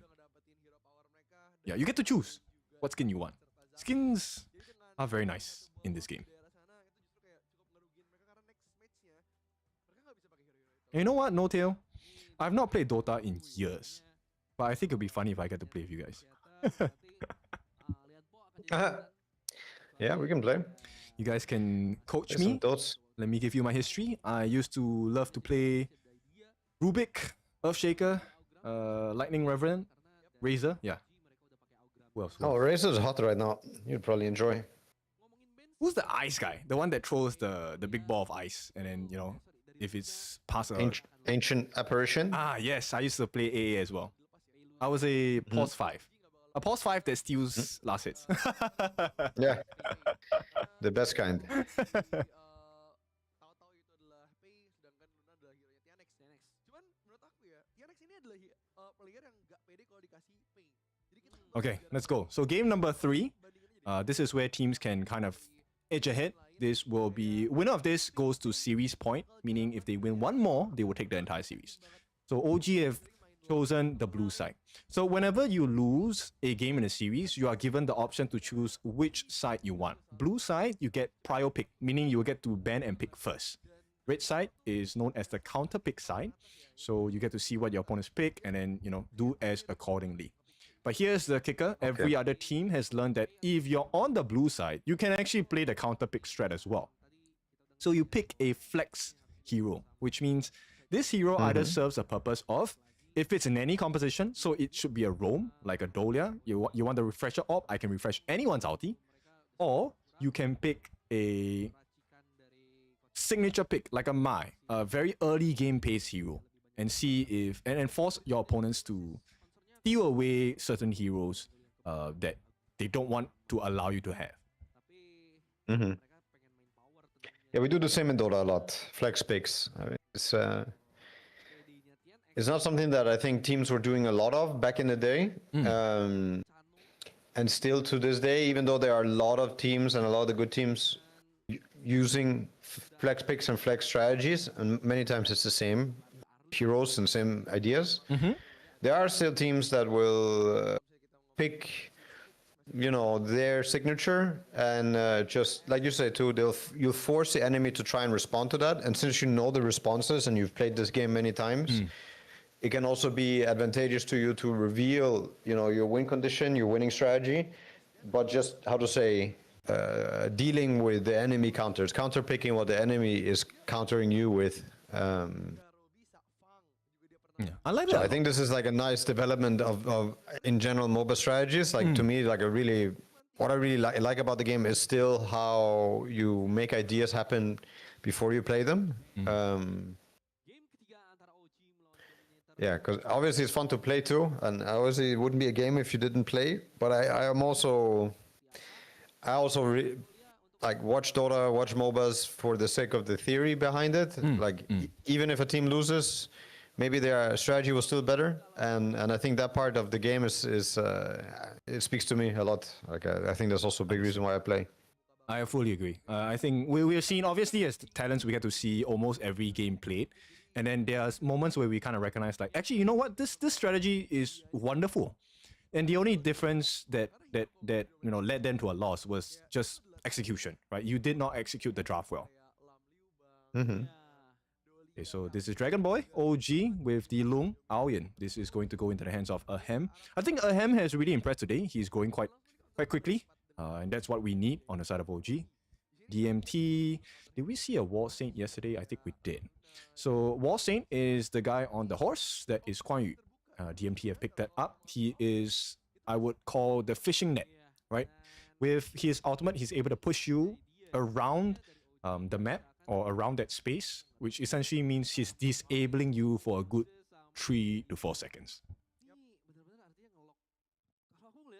Okay, so that reminds me a bit of Batrider Lasso. It's similar, except the lasso happens every half a second, something like that. I think that's the best way I can put it. I'll explain it to you when you see it in action. Okay. And we have Arlie. So this is one of CC's specialty heroes. Arlie is one of the mainstays, meta heroes in the farm lane, coupled with the Diadia pick, which is the lady with green hair. So Diadia offers quite a few benefits. Number one, she's a healer.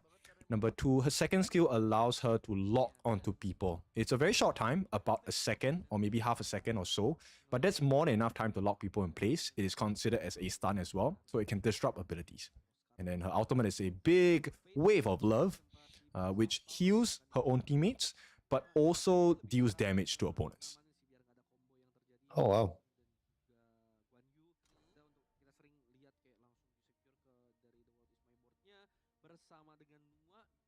So OG will do well for themselves to pick a CC heavy lineup, which they already have. So Aoyan has 3 different skills, coupled with his ultimate as well. So the first one is Flaming Palms, the ones that he shoot red dragons out. That's your main damage source as a single target burst. The other one is Downpour, which is a healing recovery skill, which still deals that damage. And then you have Ride the Wind, which is the CC component of his basic attacks. Ultimate form is the Infinite Fastness, where he turns into a dragon, takes to the skies. So in the event that DMT manages to catch OG,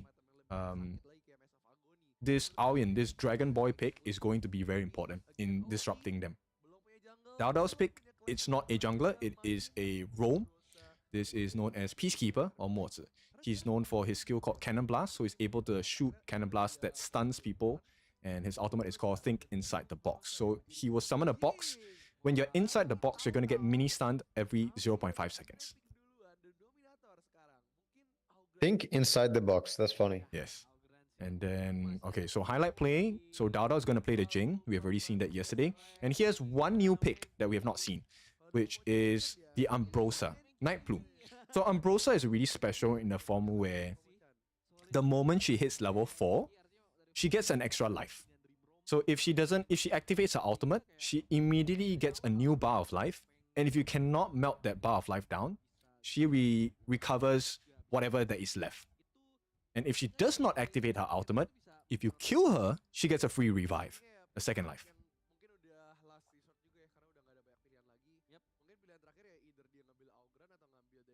Dao Dao using Mirror Blade. Yes, Broken Mirage.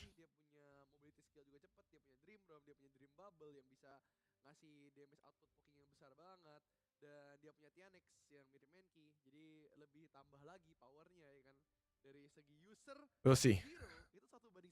They picked up Menki though on the side of TNX. Menki is one of the toughest tank jungle heroes to take down.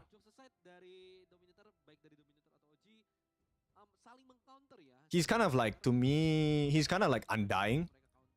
It's really hard to take him down. Which one? Menki. So TNX's hero on the right. That little fur ball thing. I see. And then Jill has Garuda, which is the Majestic Guardian. So this is like a super long range poke. I'm trying to think of a hero that does what he does in Dota. Guys, anyone knows how the Wings of Judgment is like in Dota?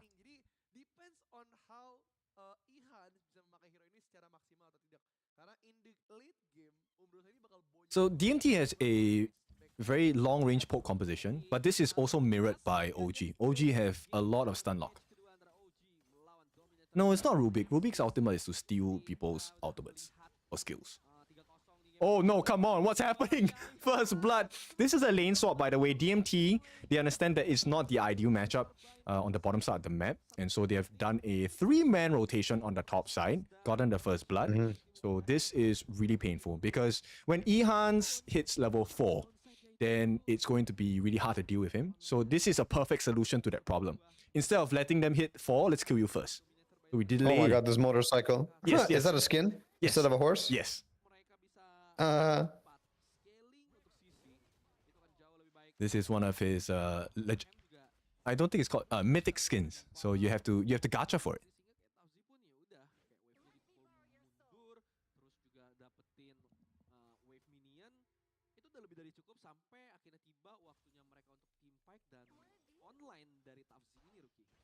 It's a bit difficult for Hans. Yeah. Which is also why 663 has appeared here. Okay, decent damage, but TNX is here. No, this is a 4v2, you get out now! Oh no! Nah, they can't do anything here. Ehan's gonna fall a second time in this game. Okay, so this is the Joe ultimate. This is called the Wings of Judgment, so he can shoot you from afar.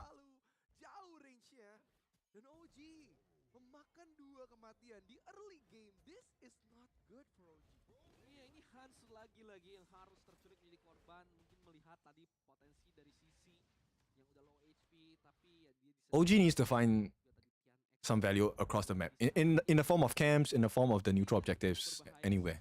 Because right now, Ehan's taking 2 lives lost at this part of the game, 2 minutes in, is not ideal at all. Because in the clash lane, it's already difficult when there's a level advantage. And right now, Tufts, who is supposedly his opponent in the clash lane, has a level advantage over Ehan's. So they need to be really careful about this.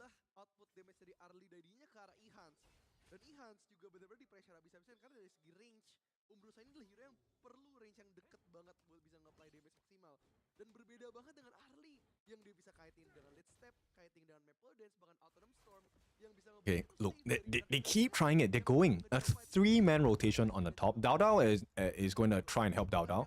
Dao Dao is trying to help Ehans, but yeah, it's not going to be enough. What's the state of the game now that we're 1k behind at minute 3? How intense is it? Is it intense yet, or? It is. Because to me, it seems like there's a bit of a level difference growing right now. Not only one level though. It's very painful because at this point it means nobody can take down TNX. He's gonna be too tanky. Right. That's the first problem they have. The second one is that Ehans is not where he needs to be. He needs to be, so Ehan's role, the clash laner's role normally is to be the super diver. And here we go. Yeah, this is going to be another kill. Silver lining that is given to L, but still, yeah, not ideal.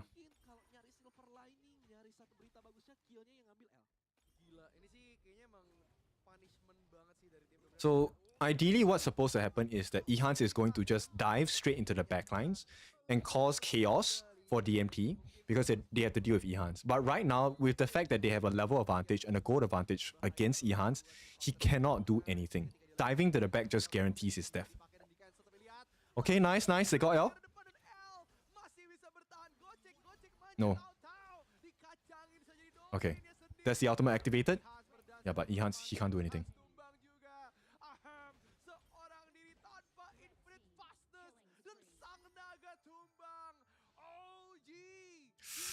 Damn. Yes, late game should be able to turn the moment back. Yes, it can. But the question here is, can they even last to the late game? Yeah. I see. So I will frame it for you. At this point, TNX is super tank. You can't really burst him down. And even if you do, there is L, who has a diarrhea. She's going to offer the heals. So right now, the entirety of OG will have to focus on trying to take down TNX.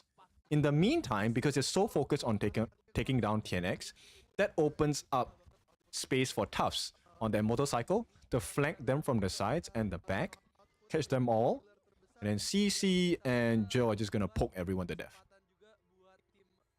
Okay. What about, is there a play to go on the tank, but then to switch target to someone easier to kill or someone like a healer? So what they can try to do is to just completely ignore TNX and just dive straight into the backlines.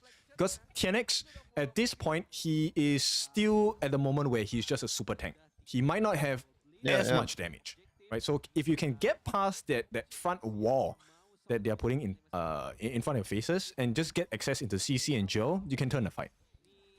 Mm-hmm.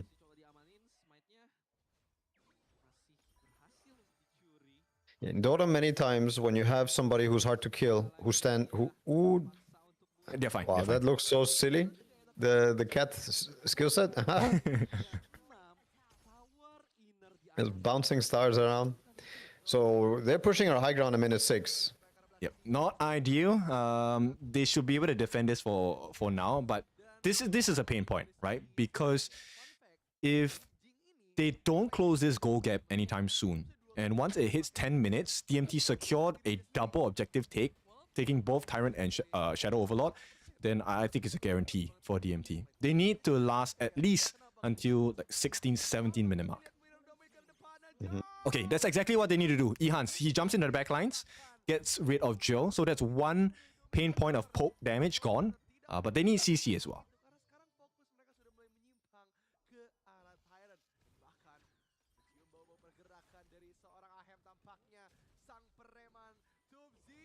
Alright, so that's the ultimate, that's the infinite vastness where he turns into a dragon.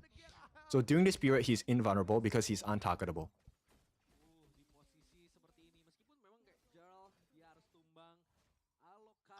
But this is an ultimate that takes a super long cooldown, like 60 seconds at least. So this is a guarantee Tyrant for the side of DMT, which means now they have fighting prowess, which is why they're putting pressure on this Azure Golem. Oh, nice on the backlines. Oh, they got it. Oh, we got the back. Nice. That's 3. We got 3. 3 of them. Yes.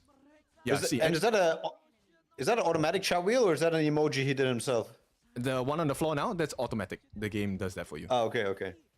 No, I thought one of the OG guys, he did an emoji. It looked like have a happy holiday, but I guess it was the thing on the ground. Yeah. The players themselves have emotes that are automatically put for them.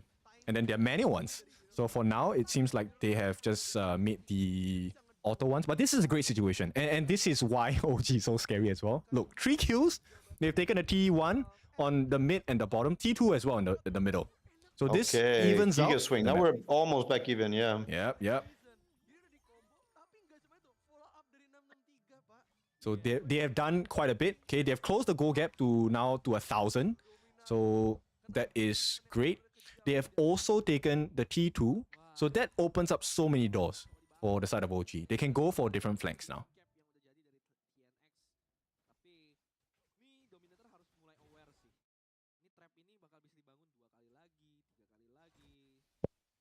Okay, so now we're waiting for minute 10, or what's the state of the game? Like, are both teams just waiting for minute 10? Now it's about managing the waves. Minute 10, obviously we're waiting for it, but right now it's about how much fog of war can you put onto your opponents, right? So if you can take down another T1, that's perfect. Ehans, he should be fine. So managing the waves, that's step number 1. Number 2 is right before this 10-minute mark. Ideally, if you can do it at 9.5 minutes, can you burn out the common spells? Can you burn out important ultimates from the side of your opponents? That's what both teams are looking for. Mm-hmm.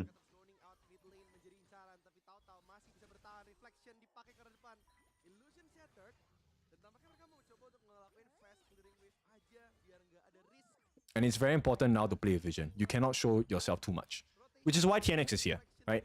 He's able to tank a lot of the damage, but because he's around, he also knows where the different members of OG are at.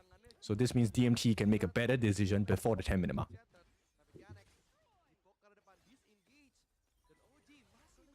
Okay, they got a T1 on the top for OG. That's great. Get the defense on the bottom side because of the TP as well. This is looking like a great fight if they can get it. Ehans just needs to dive on the back line. That's it. Get Joe, get CC, any one of them.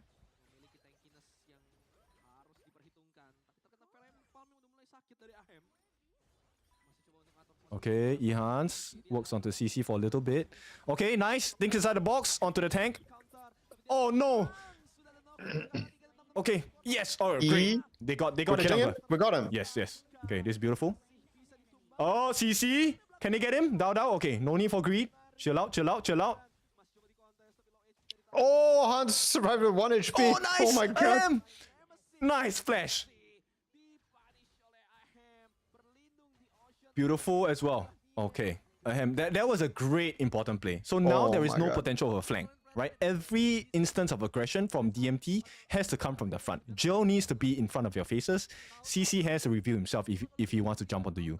So OG will chill out first because there's no need to rush for the Tyrant and lose the fight. So they want to try and get their buffs first before they go for this. Thank you for the share, Nightwish. So the fight continues. Everybody healed up, went base, came back, respawned. Yes. So And now it's round 2. this is a push and pull between the two teams. Right? It's a smite battle at this point. Whoever gets stunned. Okay, nice. This is a guarantee. Dao gets it. Okay, run, please, run. Tufts, that was a nice catch. Okay, and this Ketupat thingy is just specific for this particular season because we have an event going on that celebrates the holidays for Ramadan. Okay. But what happens if you pick up the fight maybe breaking out? They stole it. We stole a buff? Yeah, so the Crimson Golem buff now is in the hands of Ahem, your farm laner, which is the ideal target. So he gets true damage, pure damage, and burning damage. Right, the burning buff, the red one, yeah, I remember. I wonder if they have the timing of the Azure Golem on DMT side. So whenever you take an opponent's buff, you actually get the respawn timing revealed to you. So it seems like OG doesn't know, or they might have think that it's not ideal to take a bad fight here. We're looking at the top part of the map, I guess. We see one guy pushing bottom lane. Does that mean it's go time? Or is it still hard to take this 5v4? It's still hard because Mankey, like TNX, is still pretty tanky. He's level 13. Slight benefit is that Dao is 15. Oh no. Okay, they need to chill out first. Fix the waves, and then delay the take on the Shadow Overlord. They don't have to take it, they just need to delay it. Well, TNX is forcing it, it looks like. Bad mistake though. Bad mistake! Oh yes, we got it! Oh, okay. Okay, Ehans, he's gonna have to give his life for this. I don't think they should take this fight. Okay, Ehans gives his life. They have to get out, they have to get out. Okay, 663 with the disengage. Dao. Okay, beautiful work. We got one? We got one, okay. He gets Joe. That's really good, I guess. Really good. Yeah. So now there's pressure across all three lanes. Mid lane will have its pressure relieved because Mankey TNX is already handling that. Now the only source of pressure left is this bottom side, which is why TNX and you see the dragon pushing Fayez. They're rushing. 2k goalie for OG. Beautiful work. Joe is frustrated at this point. He's been taken down so many times. What's the most expensive item in this game? How much does it cost? 2,400, I believe. No, 2,700. 2.4k is the biggest item the game you can buy in the game. 2.7, 2.7. Most expensive. Which has already been bought. So if you take a look at Dao, the blue color sword. So he's second row from the top. That blue color sword, second from the left. The second one from the left? Yeah, that is Overlord's Might. That is the most damaging item in the physical itemization. So you deal 30% more damage to people who are. Oh, we're going for the tank again. Is it there we gonna go. work? Oh, they He's couldn't thinking finish. inside the box. Oh no!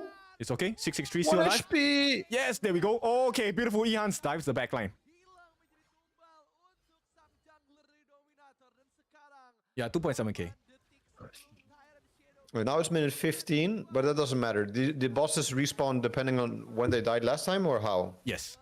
And then at the same time, these are the shadow variants. So once it's past 10 minutes, you get the better buffs. So right now, there's increased movement speed for the entire team. There is lightning strikes.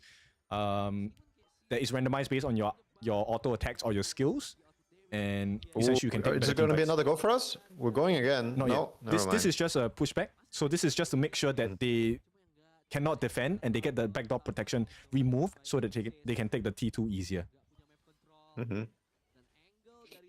Backdoor protection is, does it go back on instantly when there's no creeps around? Instant. Okay.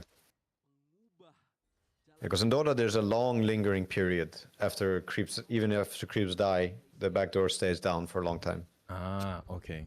So now OG is in a very nice position. If they can take this buff away, it makes life so much more difficult. Because if you take a look at CC's mana pool, the blue buff is mana, right? Mana and blue what? buff is mana regeneration and cooldown reduction. Okay, so that's the same as League of Legends, I think, right? Yes. They have a blue buff also? Yeah. So CC needs to be very careful because his mana consumption is not the biggest, but it's quite a bit. So now they have taken it away, put into the hands of Dao Dao. He's going to have cooldown reduction, which means he gets to dive even faster and even more times.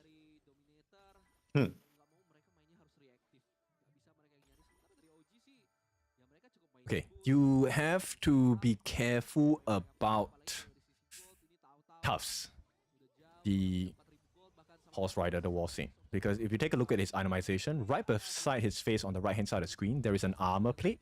The armor plate is called Fidget Charge. So it takes a half a second to activate, but when you are inside its AoE, you get frozen.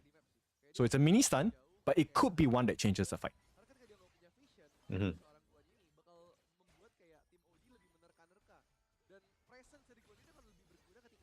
All right, chill out. Tufts. Oh, that was a nice catch, but Dao Dao gets the steal. Nice catch. There we go. Finish it. Rampage for Dao Dao. Come on. Okay, first life for Dao Dao. Pretty low. It's okay. Oh, but he has a second life. Okay. She should be out. Get out. Oh, the save. God. He saved his life. 663 sacrifices. But he makes sure that Dao Dao stays alive. That's the most important part. You don't get the shutdown goal.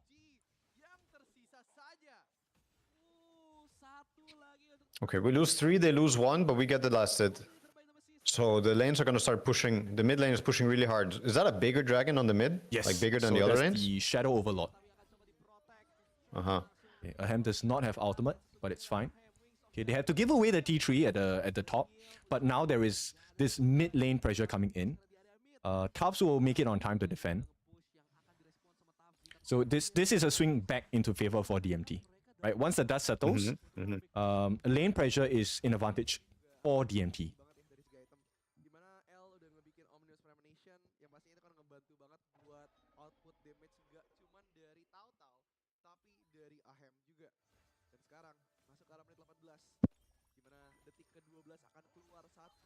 Yeah, this is a close match. This is.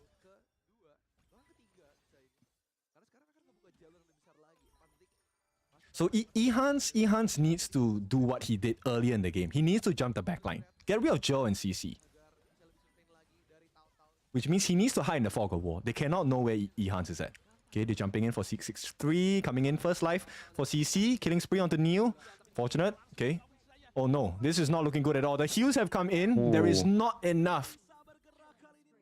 They have to run.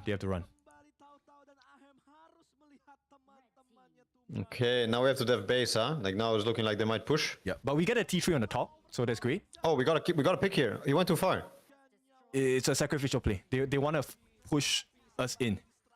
T3 in the mid should be guaranteed for DMT. Okay, but can they finish the game? Come on, Dao Dao and Ahem. Two-man defense. Oh no! Ahem is down. Oh, they just need to clear the way. Oh, Ahem got cooked. Okay. It's okay. For now, it's still okay. They have about 5 seconds. Neil has to come out. He needs to use his ultimate once it respawns to clear the wave. Clear the wave, clear the wave, clear the wave. Push them out, push them out. Ah, they can't do it. Oh, wow. Oh, close game. It looks like we probably had the ball at some point. Yeah. It's okay. It's 2-1. So series point for the side of DMT. OG, they need to recover from this. Dan tapi itu benar-benar game of momentum banget. Satu fight di area Tyrant, terus juga satu fight lagi di area Overlord, terus di area Tyrant. Mereka selalu dapetin 3 orang yang krusial. Yeah, super close. Really was a team fight differential in that last one. Itu selalu di delete terlebih dahulu. Ahem akhirnya sama tahu-tahu itu nggak berani untuk nge-push di issue. Tapi what a fight dari Dominator by Nemesis. Mereka masih nemuin celah-celah itu untuk dapetin kemenangan 2-1. Iya, di sini emang kalau bisa kita ngomongin dari segi apa ya, post match camera, ya kayak gue ngeliat ada sedikit tension nih antara Sisi dan juga Tianex. Kayak mungkin miskomunikasi ya, karena dari segi inisiasi Tianexnya udah rela buat buang badan tadi, cuman Sisinya masih nggak mau. I'm just curious why Ehans did not continue the diving. Ngambil ke arah objektif naga. Jadi mungkin itu yang mungkin kita ngeliat kayak sedikit ada tension. Iya. Which moment? Tapi all good. Regardless, like in the team fights, if you are starting it, Ihan should be just consistently on the backlines. There are some moments in Honor of Kings where the Clash laner needs to turn his or her brain off. Like it's literally just dive and make life difficult, so that your team gets an advantage, right? Because you, as a Clash laner, you want to create as much chaos as possible. Tahu-tahu di bulan objektif yang dia curi. Di bulan puasa yang indah ini tahu-tahu niat kamu jahat banget. Niat jahat. Gila, tadi dia nunggu di boost berapa kali tuh? Iya, nunggu di boost terus juga follow up-nya kan cepet dengan adanya cannon test insta kill tadi beberapa kali. Iya kan. Because that was what Tufts was doing to OG, right? With the Wall Saint, he was consistently able to find the flanks or at least disrupt them for maybe a second or two, and that gave them enough space for TNX to get the spins, the Dream Roam off, the stuns, and this was an execution error, I feel, from OG. I mean, there was a couple, like from my perspective, it looked like there were 2 or 3 team fights where we were maybe not in the best position. It looked like we didn't have the heroes together enough, and we had a couple of heroes off screen, whereas enemies were picking us off like 5 versus 3 or 4 versus 3. They were blowing us up. I don't know how it's supposed to look, or if that's like, how to say, good play, bad play by enemy or us. I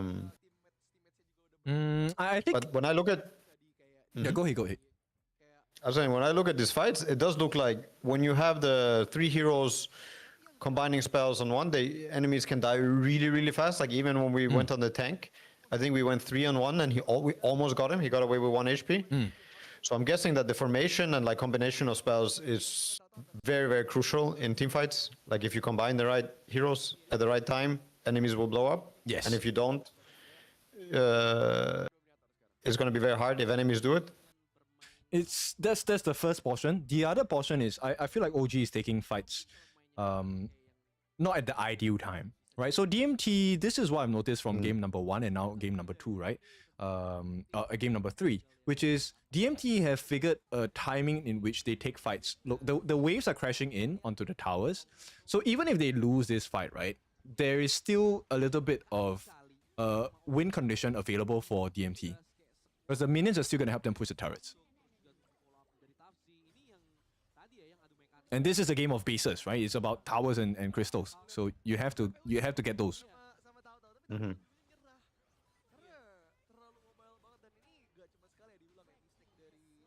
Okay, I see. All right, so the whole issue here, Ehans was making the dives, but because L, the bottom right hand screen, the support, he offers number 1 a shield with his roam items. Number 2, his second skill disrupts and locks the hero in place.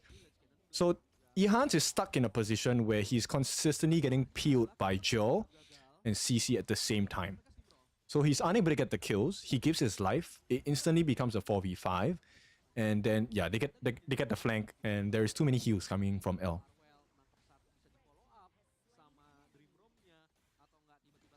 You have anti-heal items in this game. You can buy anti-heal. Yes, you can. But at this point, what good does it, do when you don't even survive the fight? Like you can slow down the Right, heals, but okay. you need to survive the fight. you know?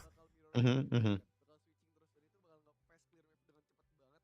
Jadi itu menurut aku juga jadi kayak gamble sih. Iya, gamble dari tough sih.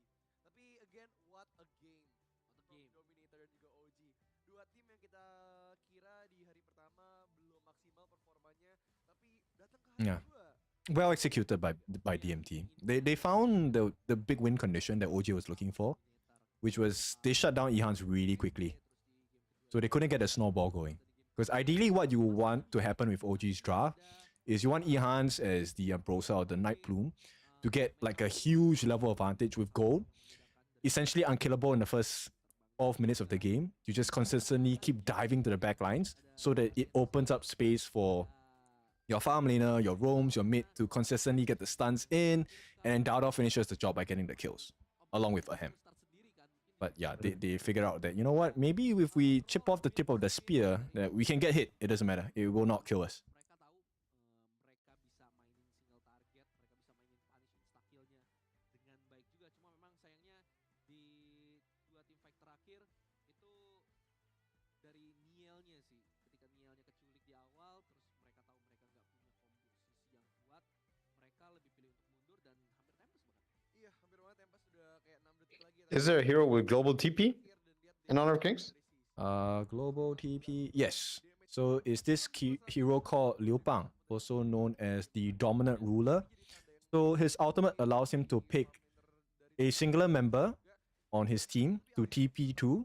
During the TP process, the person will get heals, and when he comes in, he gets a immediate dash. So he is actually able to initiate team fights the moment he TPs down as well. Mm-hmm. Sounds really strong. Is not the popular hero? It's rarely picked. I don't understand why it's rarely picked, but it's rarely picked. But when it's picked, it has a very high win rate because you have we call it the delivery system, right? So essentially, you get a super dive hero. This can be like Dao Dao's hero, which is the Jing. It can be Musashi, which I think we've seen yesterday. So you dive into the back lines, then this Dominant Ruler uses his ultimate, joins you in the fight, slams everyone together, uses his shield to burst everyone in close proximity, and then they win a team fight. Meanwhile, the rest of your teammates, they can actually not join you in the fights, they can continue split pushing, and then you just win all over the map.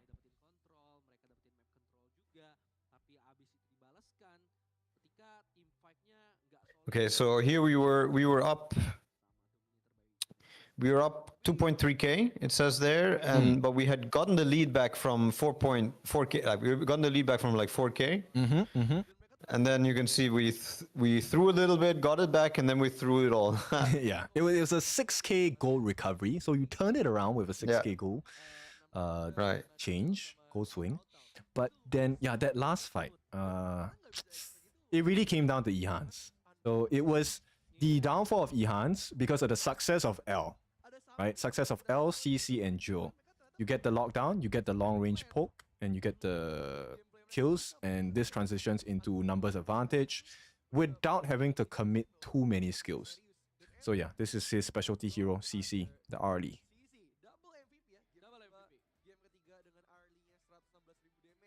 Only took a fall once in this game.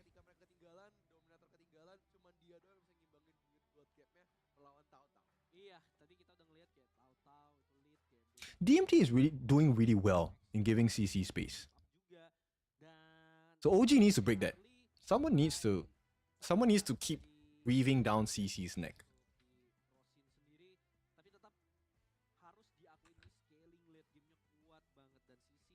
Sebagai pilot yang kuat, tadi udah di-mention juga, udah jelas dijabarin sama Rookie gimana dia bisa untuk bermain di sisi positioningnya.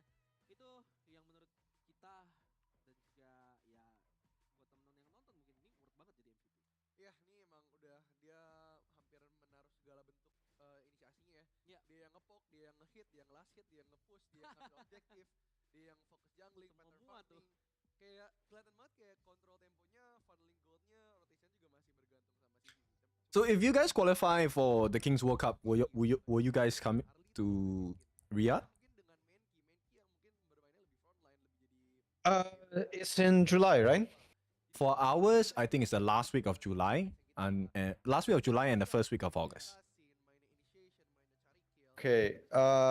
I will probably be in Riyadh. I mean, probably. I hope to be in Riyadh in the early July for the Dota ESWC national tournament. So not for the OG roster, but I might go to play for Denmark. I'm not sure yet though how it might pan out. But if I go there, I'm probably only going for that time. Okay. So if it's going to be later in July and August, I'm probably not going to go to Riyadh. Okay. Yeah, got many things to do this summer. For sure. Have you been to Ria? I've been to Riyadh once, yes. Okay. For Dota tournament I was casting. How do you deal with the heat? Because it's freaking hot. Yeah, it was hot. It was summer, so it was like the hottest time. Yeah, it's crazy. I mean, I don't know. It's like not very easy to live there unless you're inside, I guess, during the summer. A lot of people leave Riyadh, Dubai, and Middle East during the summer period because it's too hot. Yeah. I mean, So a lot of people just live there during the winter time. But yeah, stay inside, I guess. Stay indoors. we were burnt to a crisp. But we wanted to venture outside. We were taking to the roads at night and we went out for like drinks and food. Oh, then we have a 45-minute break. Okay. What? Why is it so long? I have no idea. Wait, what time is it now? Oh, it's 6:50. So at 7 o'clock, the Muslims need to break fast. So this is a time for them to go and eat. Ah, okay. Right. So I think we can take a short break as well, and then I can go for dinner. You can go for lunch. No, it's not even lunchtime for you yet, right? Is it lunch? Not yet. Like in an hour, but I'll have some breakfast. I didn't have breakfast yet. Okay. So I will pause the stream for now, and we'll come back later, and we'll see you guys. Yeah. See you, dude.